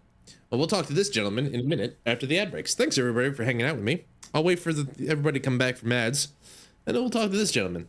I'm gonna take a quick piss break while we do it. Time's like an eagle. I didn't really like that song. Now that I think about it. I'll be right back, everybody.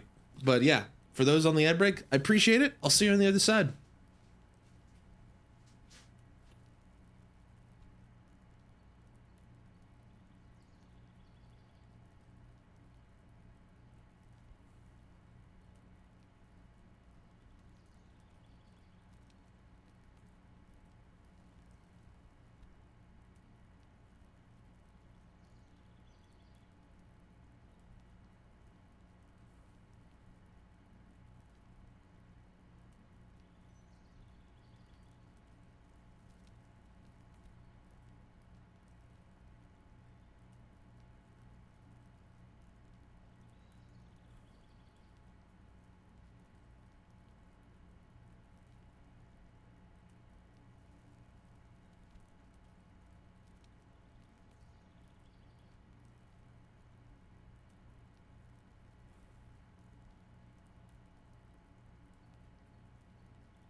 Oh, that's funny.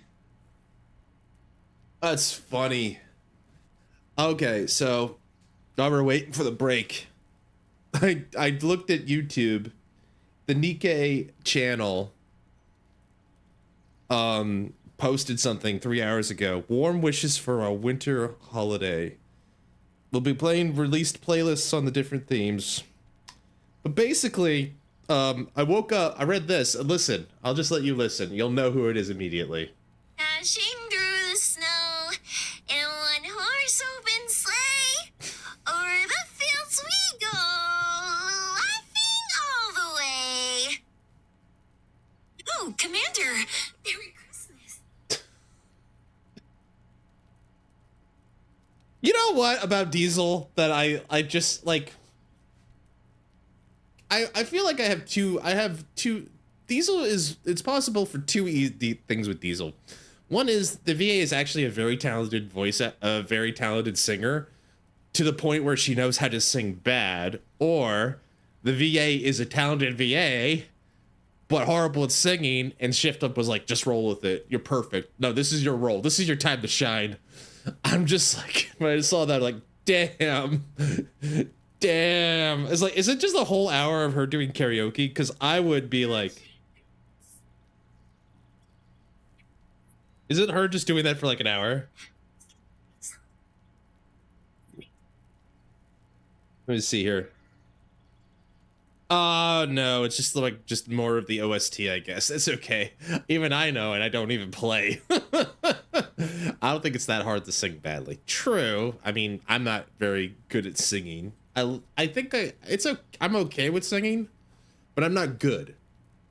What I mean when I say is I'm okay at singing is like, with singing is like, I don't mind doing it. I sing all the time to myself, but like, I'm pretty sure I would make people's ears bleed if I actually try to do something like that. Because I can't hit a high note to save my fucking life. So I'm more like a contrabass or a tenor, I think. I can't sing. I can't. I gotta say, I am okay with singing, but I think I would have to be like at a lower pitch here. Like if I try to go up there, I'm gonna be hitting diesel notes. Dashing through the snow. I just can't hit that high note at all. Anyways, welcome back from break, everybody. Hope you're doing well. We're about to do a canvas of this man. Gendarmerie, you found me. The young man on the balcony gives you a bright smile before taking another drag from his cigarette. His slender figure is backlit by city lights, its distant streets and motorways flashing like diamonds. And his shirt is still unbuttoned. I got your hint. Found the key right under the stone. Beautiful. He replies, smiling. As he looks at you, something sparkles in his eyes. So tell me, are you here to make things right again? That's what I'm aiming for. Yeah. Beautiful. He says again. A nearby street lamp cast shadows on his chin, drawing out the slender cheekbones. I don't know. I quite like both of you singing. I'll be for completely. Thanks, Cass. That's sweet of you. I have some good news for you. My Sunday friend is visiting me tonight. I told him about you and he'd like to say hello. Step in. He's already waiting. I'm really digging the view here. Mm-hmm. That's why I chose this place. Martinez is special, isn't it? Why would I want to meet your friend? Trust me. You do. Okay, I'll talk to him. I want to talk to you, so I may have so many questions. That's nice, but I don't have anything to tell you. It's my friend you're looking for, not me. He takes another drag of his unfiltered cigarette and looks around. It's getting dark, and the neighboring windows have lit up, one by one. Besides, I've got to run. Run where? To the city. He gestures towards distant motorways. A man on high heels stumbles out of a basement club, music blasting over the entire district.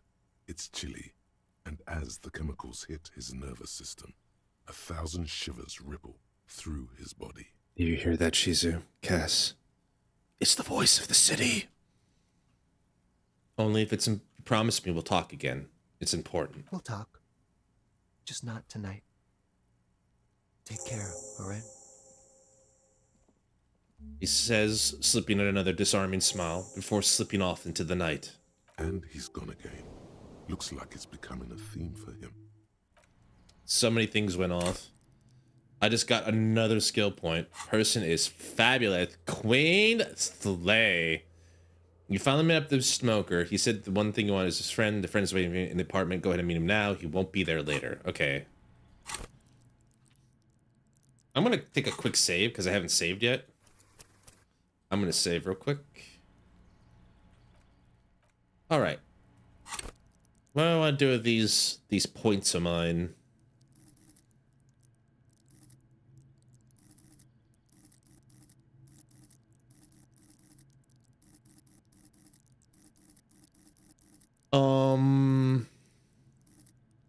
I did save the game. I bet save the game.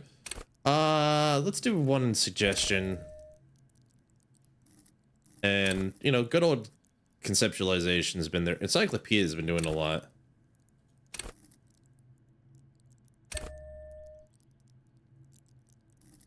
I'm good with this. All right, let's go.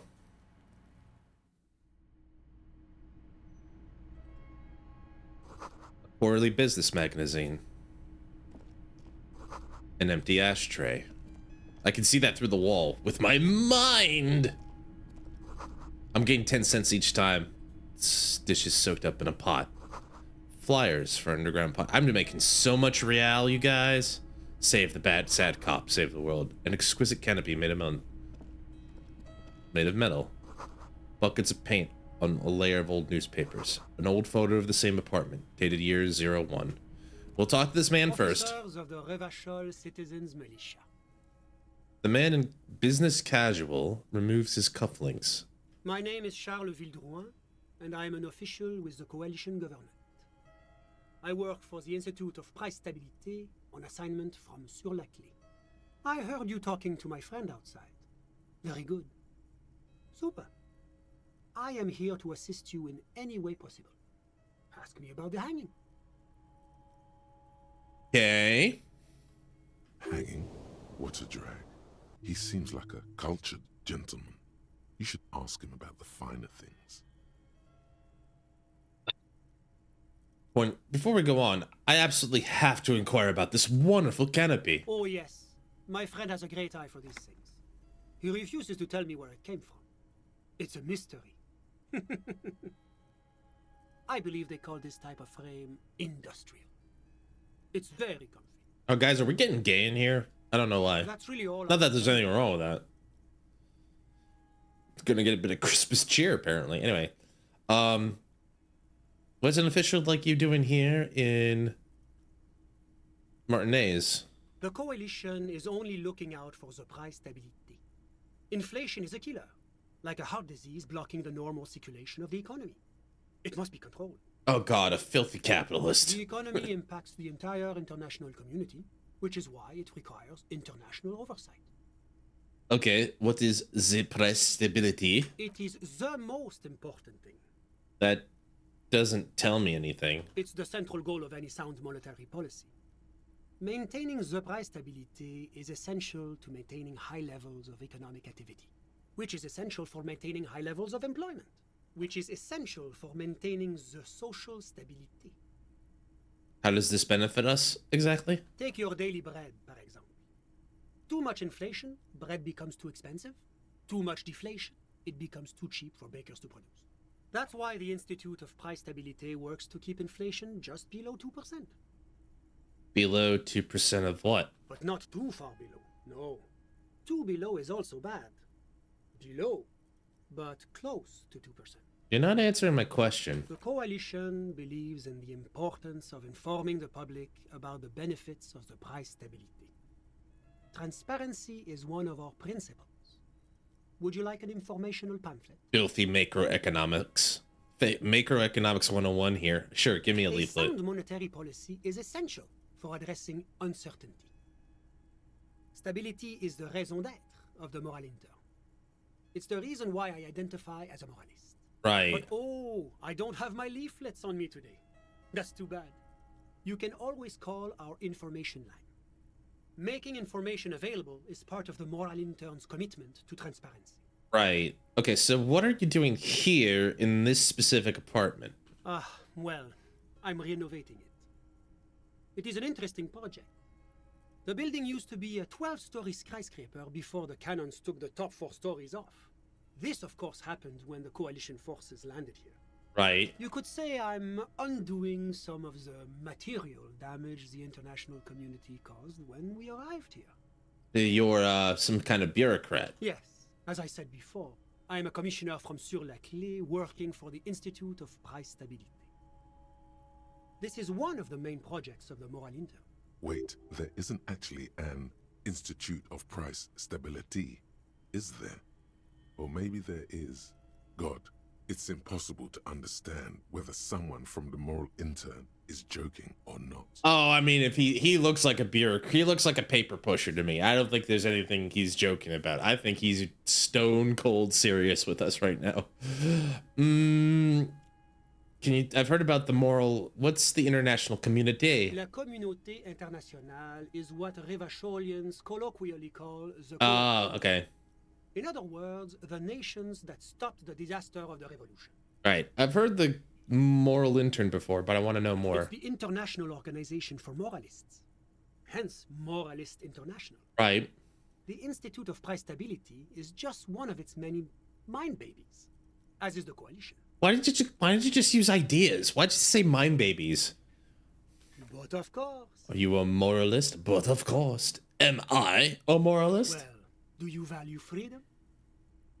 Do you believe in a normal, stable world governed by democratic values? Martinez doesn't seem very normal or stable to me. Martinez? No. Martinez is something else. And the rest of Revechol? Is it part of the normal world? Revechol is generally it's led by an interim government, which means it hasn't yet achieved full democracy. Ah, yeah, it's only like 50% democracy. But they are working towards it. You're all doing very well here, relatively speaking. Wow, that feels condescending. Morum is the ideology of foreign occupiers. Revechol must be governed by Revecholans. I mean, true. I mean, sovereignty should belong to the people that live in it. Moralism is the ideology of foreign occupiers. Revechol must be governed by Revecholians. Your full autonomy is important, I agree. Autonomy, thank you. But it's an ongoing process. Nothing happens overnight. Now, enough of this delightful political interlude. Was there anything else you wanted to ask? Yeah, let's get Whatever moving. you wish, officer. Can you tell me about your friend? Ah, my friend. My friend is a good young man. Uh-huh. His family immigrated here from Kedra, and life has not been easy for him. But he understands the importance of education. Yeah. He has taken Sorry. his future I into don't know why his I did own that. hands, and that's all that matters. Can you, like, tell me his name? Could I have, like, a name? What's Kedra? Kedra is a candidate member of APIS. But, between you and me, their potential membership is a more contentious issue.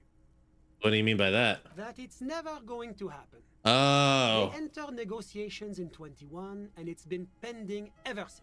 You guys pulling you pulling one of those, I think I know what this is an analogy to, but that doesn't tell me, is it warm there? Cold? Something between? Why am I keep getting off the window? It's warm. It's also known for its mandarin trees and dust storms from Supramundi. Kedra's an emerging market, but it still has a long way to go. Maybe that's why my friend's menage decided to emigrate.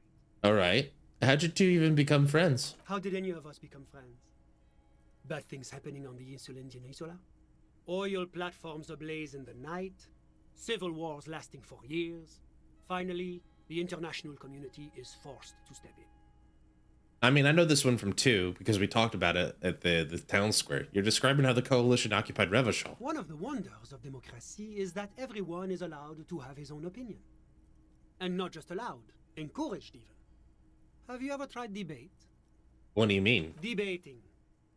You should consider joining a debating society for adults.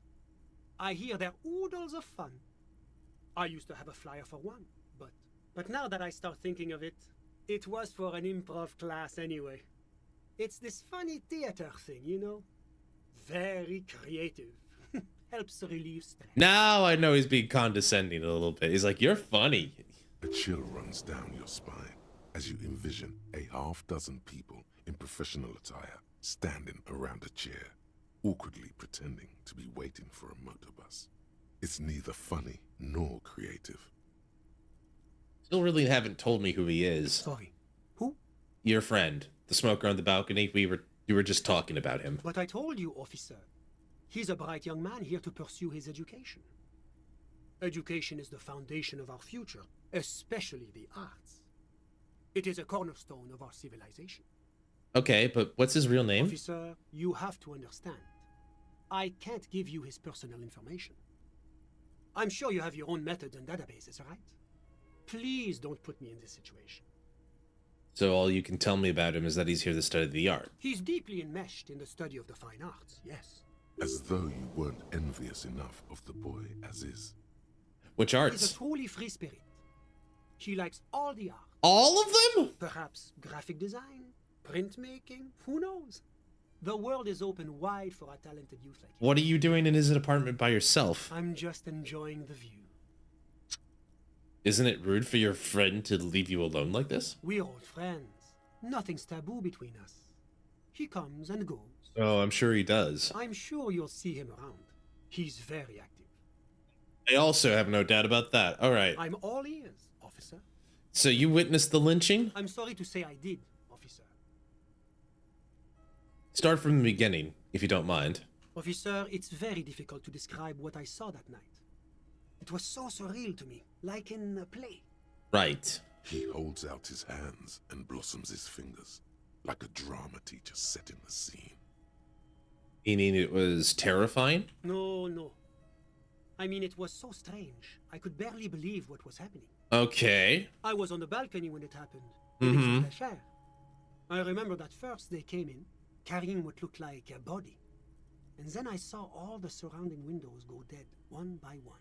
That's when I understood I should not be seeing this. Who were they? Can you describe them? I couldn't see their faces well, and there were quite a few of them. But they were very loud and very Martinez. He pauses, looking for the right wording. Let's just say that the laboring classes can get rather expressive with their profanities. And how many of them were there? I couldn't tell you exactly. Less than 10. Maybe 8? Sound familiar?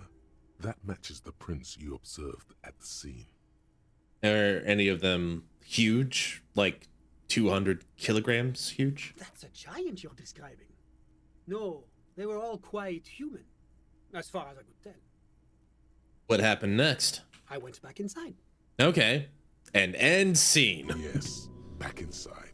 Keep yourself safe from the killing. So you didn't actually see the lynching happen? Officer, the yard was pitch black. There was nothing to see, but I could still hear their voices. They were threatening to kill that poor man. Are they men?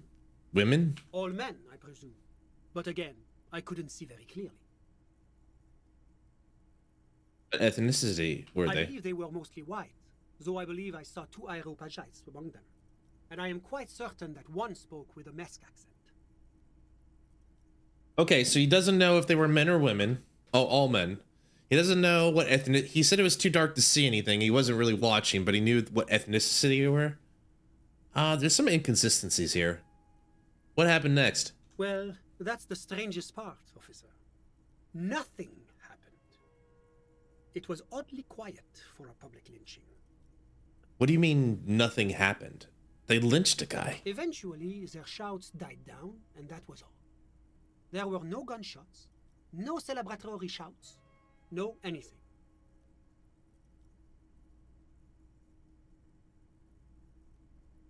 Why didn't you call the RCM? You're right, of course. That is what one is supposed to do in such circumstances. I was simply in shock. I'm afraid I don't have anything else to add. Can you at least tell me when it happened? All I can say is that it was late. You didn't check your watch. My watch? Yes, now I remember. It was 30 minutes past midnight, give or take. Okay, so let me get this straight. You didn't actually witness the hanging yourself, did you? No, I didn't see the corpse until the following day. Those are my questions. Thank you for your time. Anything I can do to assist the RCM. Got all I need. Officer. Huh? Do you have everything you need from me? I'm afraid we won't have the chance to speak again once you leave. Hold on. Why can't we talk later? It's against diplomatic best practices for an official in my position to be discussing murders with local militiamen. And I'm pressed for time. After you leave, I should be leaving as well.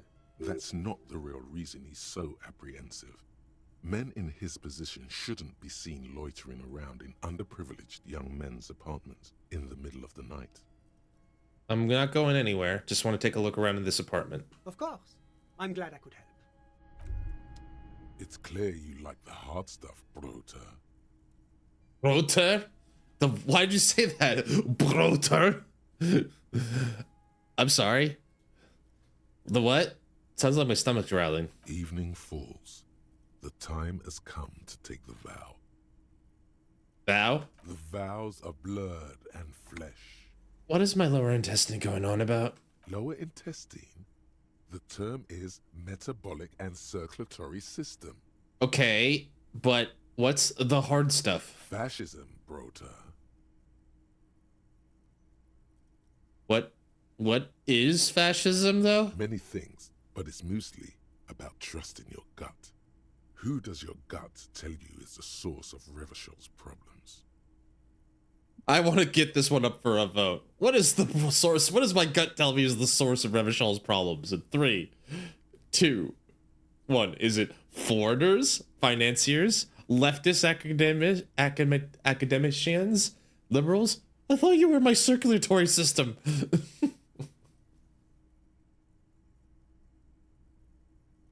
All right. The boat says it's financiers. Yes, them. but also women. Women? Women. Men of Wu. You don't like them. I They're don't? insane. They are? Their idiocy needs to be scrubbed off this world with rubbing alcohol. Uh-huh. Wu men need to go back to the fucking kitchen. Woo men? That's what fascism boils down to. The rest is also important. But the main thing is that Wu men need to know their place. Am I having some kind of seizure? Stomach truth. You're having a stomach truth. And why am I getting this? Because you've said the hard things that others won't say. The good things, you've said them many times. The good things. Guys, I've been saying all the good things according to the endurance. Fascist sounds bad though. Like, what if we called it something else? Like traditionalism? Because you've said oh. Okay. Yes. Let's call it okay. Good thinking. That sounds much better. Traditionalism. You like the sound of that. It sounds like veiled misogyny. Okay, stomach, I've made up my mind about fascism. You're going to keep your views, right? Keep your views, Brota. I don't know, guys. Something tells me I don't need to. I don't hate women. I don't think endurance is right. What's the boat's take on this? Shizu in particular. I don't hate women. I don't hate the men of Wu. That is a weird one. I guess there's nothing like wrong with like opting in. It's just a thought. I don't have to necessarily take it. Yeah, why not? For the nation, smart. Best not to mention the Wu men too often. That's why you're the head and I am the stomach. I'm gonna need to get a quote thing going here. No, fascism is about industry and politics and nation, not women. I am absolutely okay with women. Of course you are, Bruta. Of course. Wink-shaped growl sounds from your ass. Pat my stomach. All right, I'll read that. I'll read that thought. Revecholian nationhood. They fuck this place. Revechol's in ruins. The Koikos and the Kips and the Amateurs and with their desert pygmy magic spinning tops, they fucked it. Oranye's liberals and Vespertine moneylenders too. They're all socialists, especially the women and the Kips. You have only a vague idea what this means, but it's clear that a good, strong state must be erected upon the ruins, if any of us are to have a future. The shadowy outlines of this state start forming every time you close your eyes. A haggard nationalist. Jesus Christ, Gabe. This game's great. This game is dumb and I love it. Samurai and conical hat? That seems racist. Ooh, fancy. Ooh. That looks nice, actually. All right. Is there anything else I can swipe from this guy's room? No? All right. I've made up my mind about fascism. All right. Well. Super logical for a cop to wear this. Insensitive bachelor party vibes. Become the dragon. Become an addict in a strange bathing robe. It's technically as good as this one. Oh yeah. Nah, that's fine. We'll keep that. We'll use that for later though. It looks really nice though. It's a nice robe. What's this? Can I open this? Can I pry it open?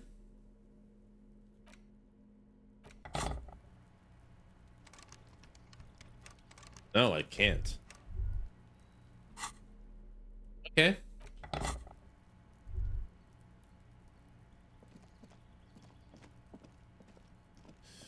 All right, so we talked to him. I guess it's late enough that maybe we can go call it a night. Maybe. Kin should be back by the time we get home. I mean, back to the hotel.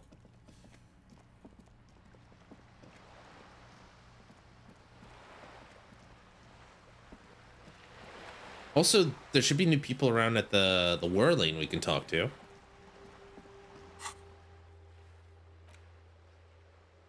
Is there something you're trying to tell me, game? Box of sunglasses came back up, huh? Oh, right. Well, we'll do that real quick. That way I can, maybe get something out of that box of glasses.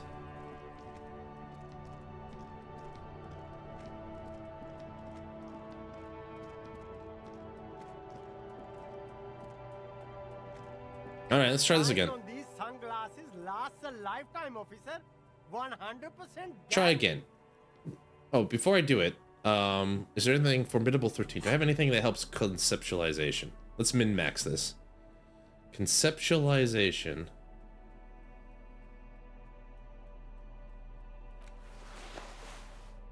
Conceptualization is enhanced by 1. The shine on these sunglasses Aye. lasts a lifetime, officer. Let's try again. 100% guaranteed. Ah, I see. A pair of water blue shades. The writing on the left temple says, Sub-Insulindic Rendezvous. The frame appears to be hand-carved out of bone. Oh, very interesting choice, officer. Very high culture. For the first time, the street vendor's voice trails off as he watches you inspect the glasses. This is how a sea monster sees the world.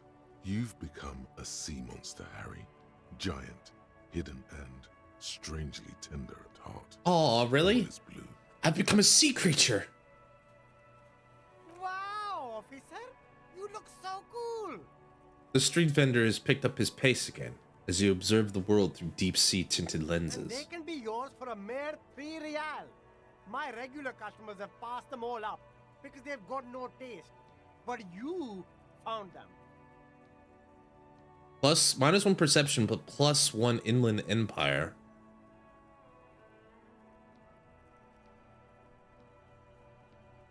Sure. I'll take him. A man who knows his style. Much respect. Thank you. The truth is, you can't really see very well through the darkened specks, but you feel truly tender in this newly found deep-sea plane. 2 blue-tinted lessons sit in a bone-carved frame as they've always belonged there. The sea monster's soul and the sea monster's vision. They do look pretty nice. Those are nice, not bad-looking glasses. So what's my total here? We've lost more perception in savoir. We've lost a little suggestion because of the shirt. We're gonna put that back on. Look at that. All right. Kim's gonna be so jealous when he comes back and we got these glasses on, you guys. All right. It's getting late. I don't know if there's anything else we can do. Whirling Rags is opened up. Hey, Liz. I've got nothing to say to you. Why are you wasting your time? Why are you being so mean? Also, are you the Hardy girl? I am not. She says dryly. You could be, Liz. You could be anything. You could even be a model. Thanks for the care package, Cass. Appreciate it. Also, man, Glenn, you trying to... Even a mod? Glenn, I went to law school. I am an attorney. He's right. With a face like that, she could be on the cover of Le Debutante International. I mean, get a grip, Glenn. She went to law school. So fucking what? Lots of models are actually really smart people, fuckwad. I get the feeling like if I said the other one, she would have slapped me. But if I said, I'd rather piss him off than her. No, Glenn, they aren't. You're cold. Her tone is cold and uninvolved. This didn't change her opinion of you. Dang. It's not her. She's not a Hardy girl. Definitely. All right, maybe we'll talk later. Can I have a drink? I mean, he's drinking. Can I help you? No. I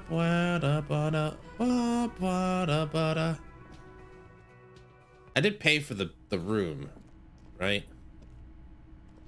The door is closed.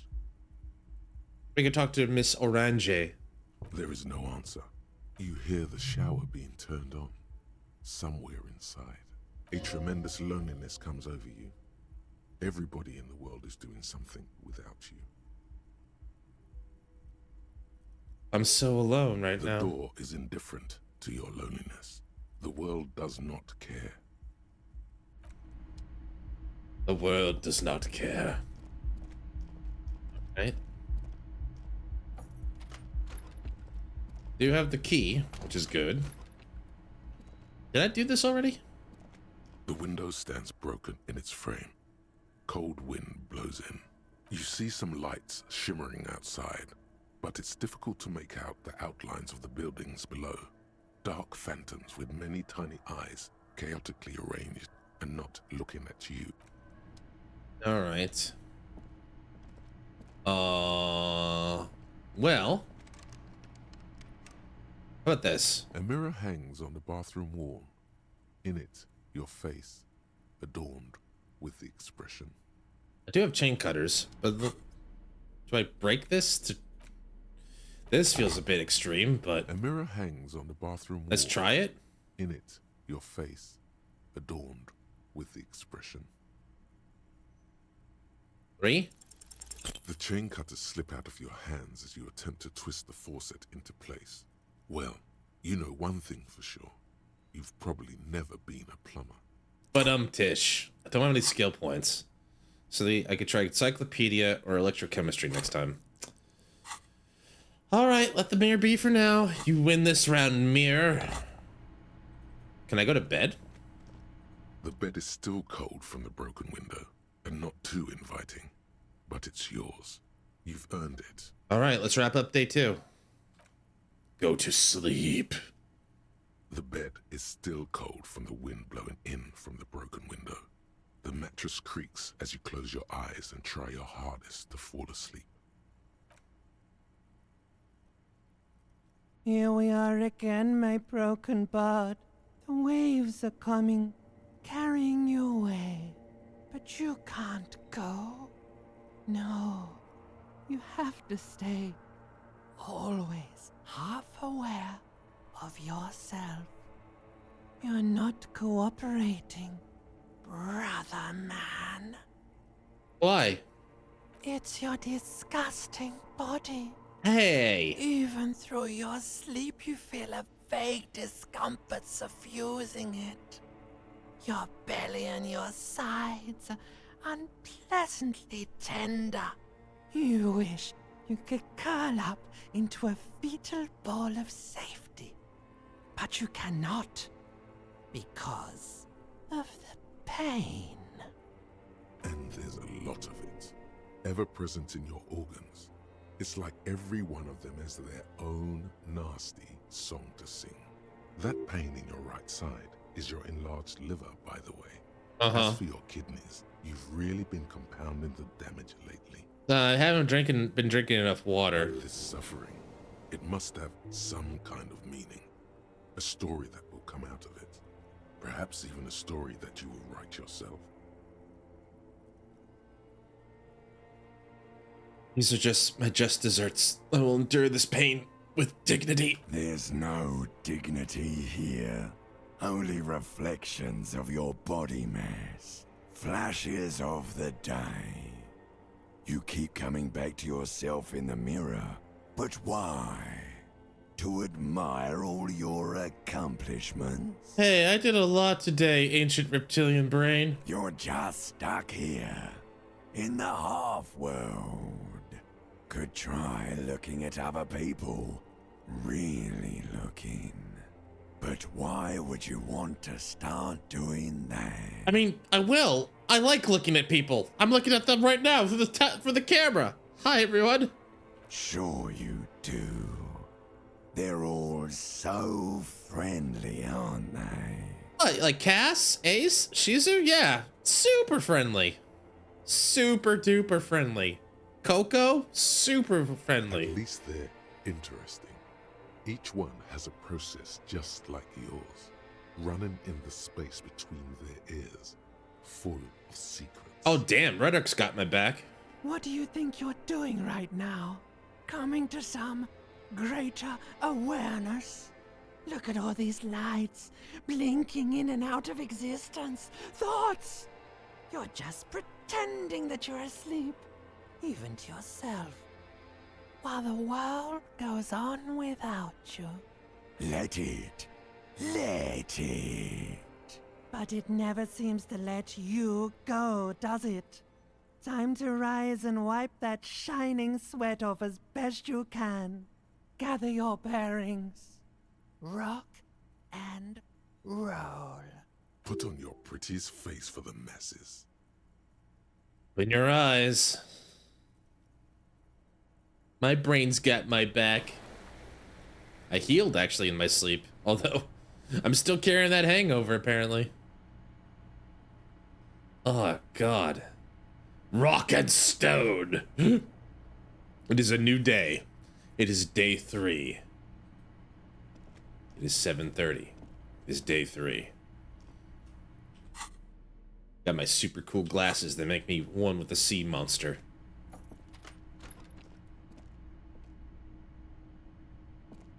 I'm gonna need 5 real by the end of the day if I want that room again. I'm also gonna need to see if I can get some more stuff. Kim! Good morning, buddy! Yes? Should I try that? Convince Kim there's a sexy dark mystery twist in the case. You know what? Why not? Only banal things strike you. At the core, you're a very banal person with a very small soul. Ow! My pride. One you should be ashamed of. It's no wonder the soft one doesn't want it back. It was right to abandon you. Oh, dude, Inland Empire, you're a dick. All right, who are all these new people? Hello. You look like shit. The ruffled face reflects in the man's sunglasses. And I don't mean that as a metaphor. The last couple days have been rough. Looks don't matter, it's what's on the inside of the case. I'm never gonna get this case solved. What do you guys think? 3, 2, 1. You look like shit, asshole. I don't look like shit. I know, it's intentional. Last couple days have been rough. Looks don't matter, it's what's on the inside that counts. Small, slow, sad Shellman Sticky Party Boy. Looks don't matter, it's what's on the inside that does. Yeah, I know. That's what I'm going by here. Oh, come on, Jean. It looks like it's been a rough week on him. It's not just this week. What you want? There's something about this guy that matches with a face in your head. A similar but different face. He might be wearing a disguise. Cool shades, you wearing a disguise? Kim? Are you wearing a disguise? Yes, it's a hobby of mine. He looks at you inquisitively. As if waiting for some kind of reaction or response. Something to click. It's not happening though. Who is this guy? Well, let's try Esprit de Corps. You know what it is. It's like the two of you know each other. Just ask him. Are you my brother? Are you the Luigi to my Mario? Tell me the truth. Do you know me from somewhere? Oh, I definitely know you from somewhere. Another life. You from where? From another life? Yes, from another life. A different life.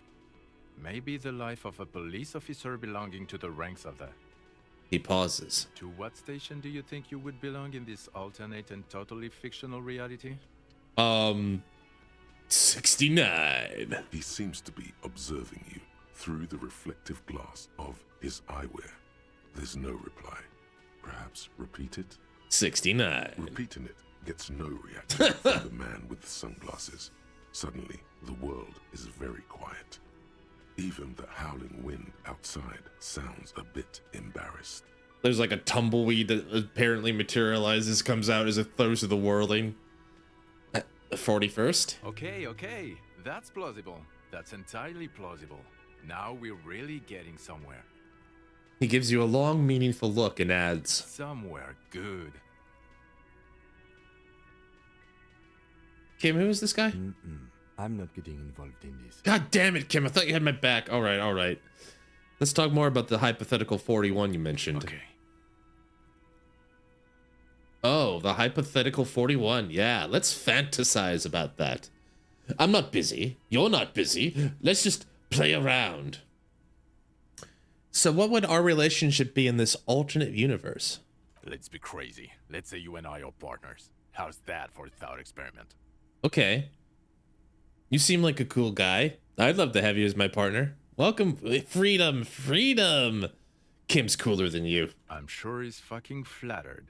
But Kim is not part of this thought experiment. In this one, we are partners. The lieutenant is silent. You seem like a cool guy. I'd love to have you as my partner. Would you now, or would I be cramping your style? Never mind. The man farts and waves. Never mind. The man bites his lip and waves his hand. Nah, you wouldn't cramp my style at all. Okay. How about you stop wasting my time and get on with whatever you were doing then? So, do you have a crime to solve? Oh, no. You see, I enjoy watching other better cops solve crimes. And let me tell you, it's been quite a privilege seeing you work. This isn't helping. She says, shaking her head and looking at the man with the sunglasses disapprovingly. Who else is in our imaginary police station? You're not going to believe this, but police officers. No way! Yes, sir. Solving crimes, locking up bad guys, and get this, not getting that drink on at 2 o'clock. Not drinking at 2 o'clock? No way. Just some regular boring motherfuckers in suits and uniforms. Nothing spectacularly extravagant like you. I cannot believe this. Son of Lung.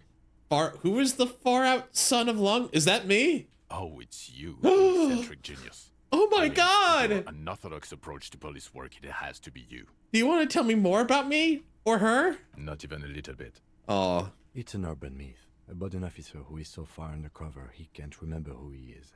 As I say, it's just an urban myth. You are not the son of Lang. Oh. Okay, yes, you get the joke. Leave it at that. All right. I can't imagine it anymore. Neither can I, partner. Neither can I. His gray eyes suddenly flash above the glass frames. They feel sad. I got some questions for you. I'm a cop. About what? You don't look like a cop. You know what you look like? Like a prophet? Like a revolutionary? Like a sack of shit? I don't know. You tell me. Like a man down on his luck? I'm trying real hard here, man. What do you guys think? I'm trying my best, man. Come on, man. I think I would go with 4. I don't know. You tell me. I don't know. A sad stack of shit next to someone far more proficient. Now, will you answer some questions for me? No. He says calmly, then just keep staring at you.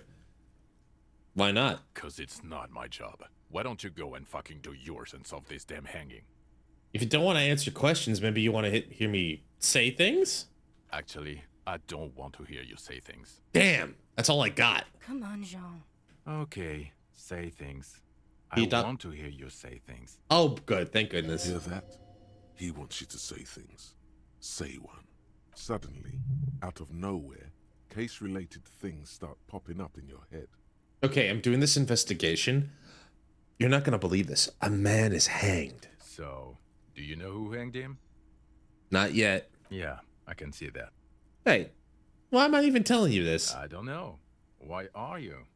He gives you an odd look. It's like you felt it would be intellectually stimulating and would lead somewhere. A custom even? Strange. Oh my god, there's more. You want something more?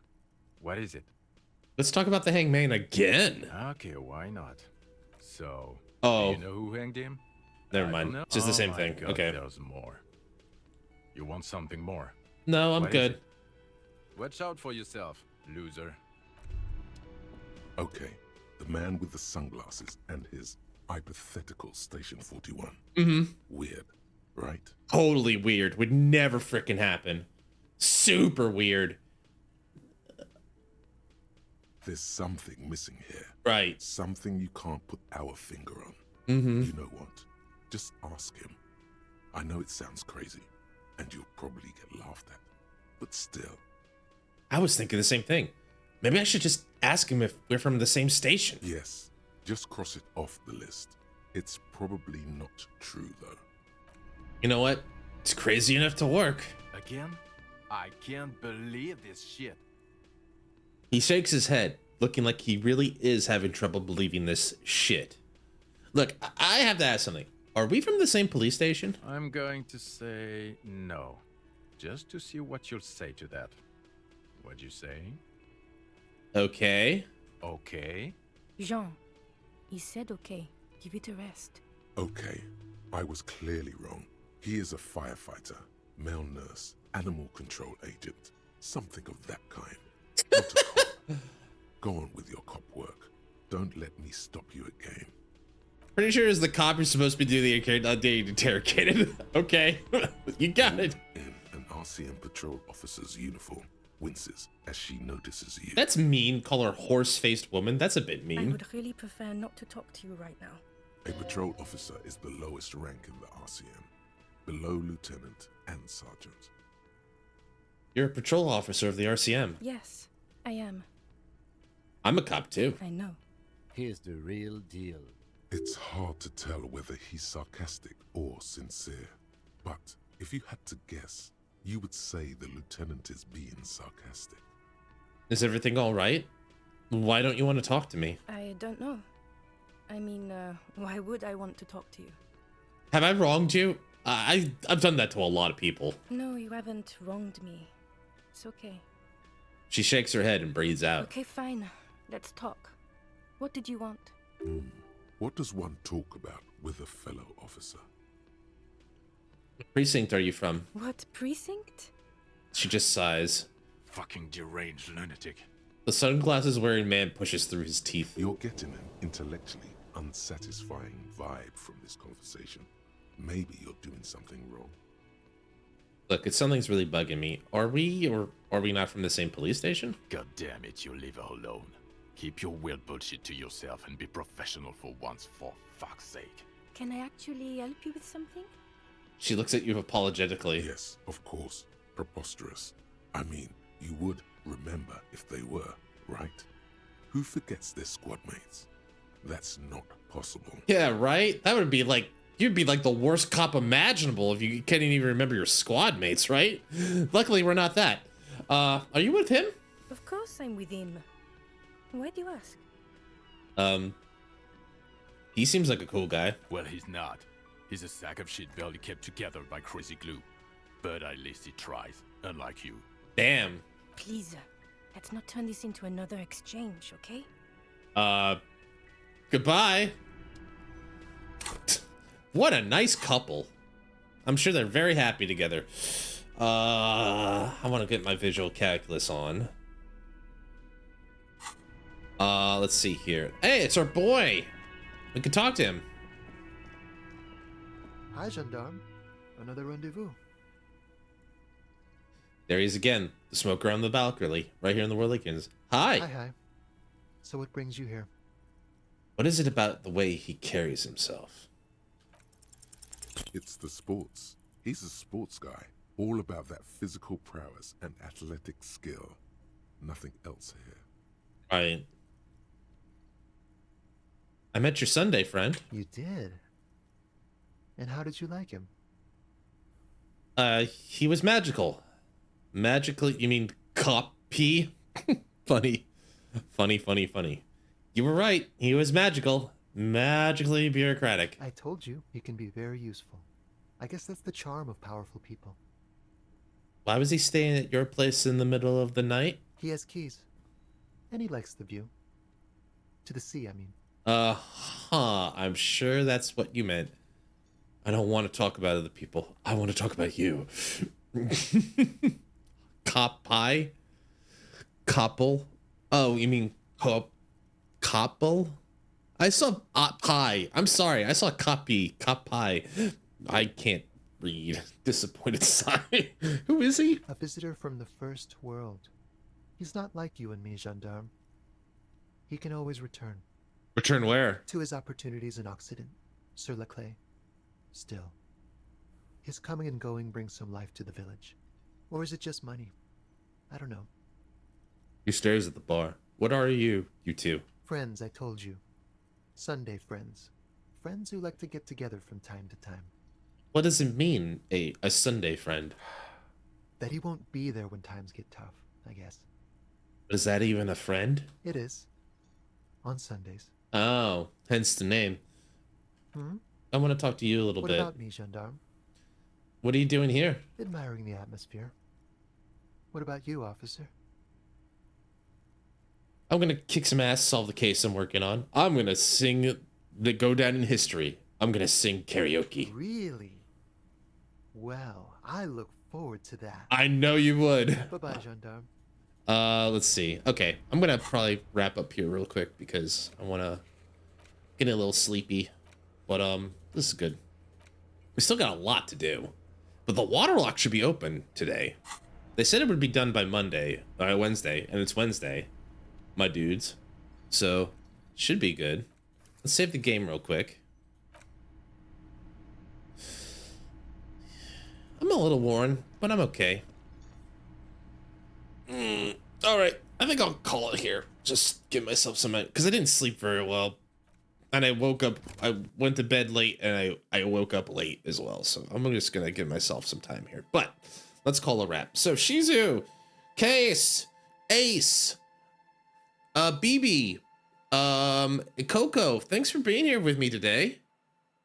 Tomorrow is Beetleborgs. We're going to play Beetleborgs. Sorry, I had that written wrong down here on my sheet. Unbeatable. Collab anytime soon? I'd be happy to collab, Shizu. I mean, if you I'm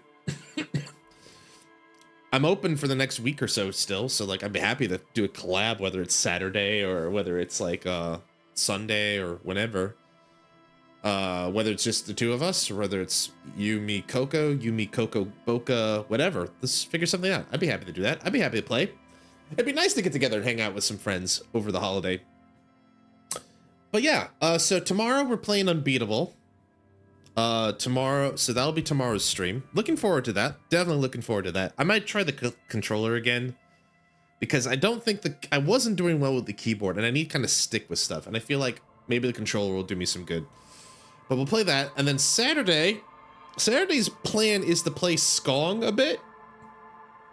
I figured this is a good holiday time to catch up on some stuff, but that might change because I do feel like I want to finish Demon School first, and Demon School's turning out to be a bigger game than I thought. So maybe Saturday's stream will be Demon School, but I'll definitely update the schedule if that's the case. But yeah, thanks everybody for hanging out with me. Let's see if I can find somewhere for us to go and say hi. Let's see.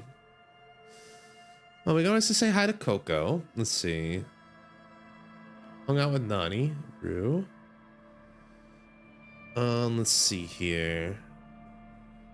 I'm not sure if you will get to the end of the Unbeatable. Maybe, maybe not. It might be one more stream. It might be one more stream or two. We'll see. I definitely don't play as... I definitely have a smaller stream window the most. I don't go for like 6 usually, but you never know. Let's see. Who's playing the same category? Let's see.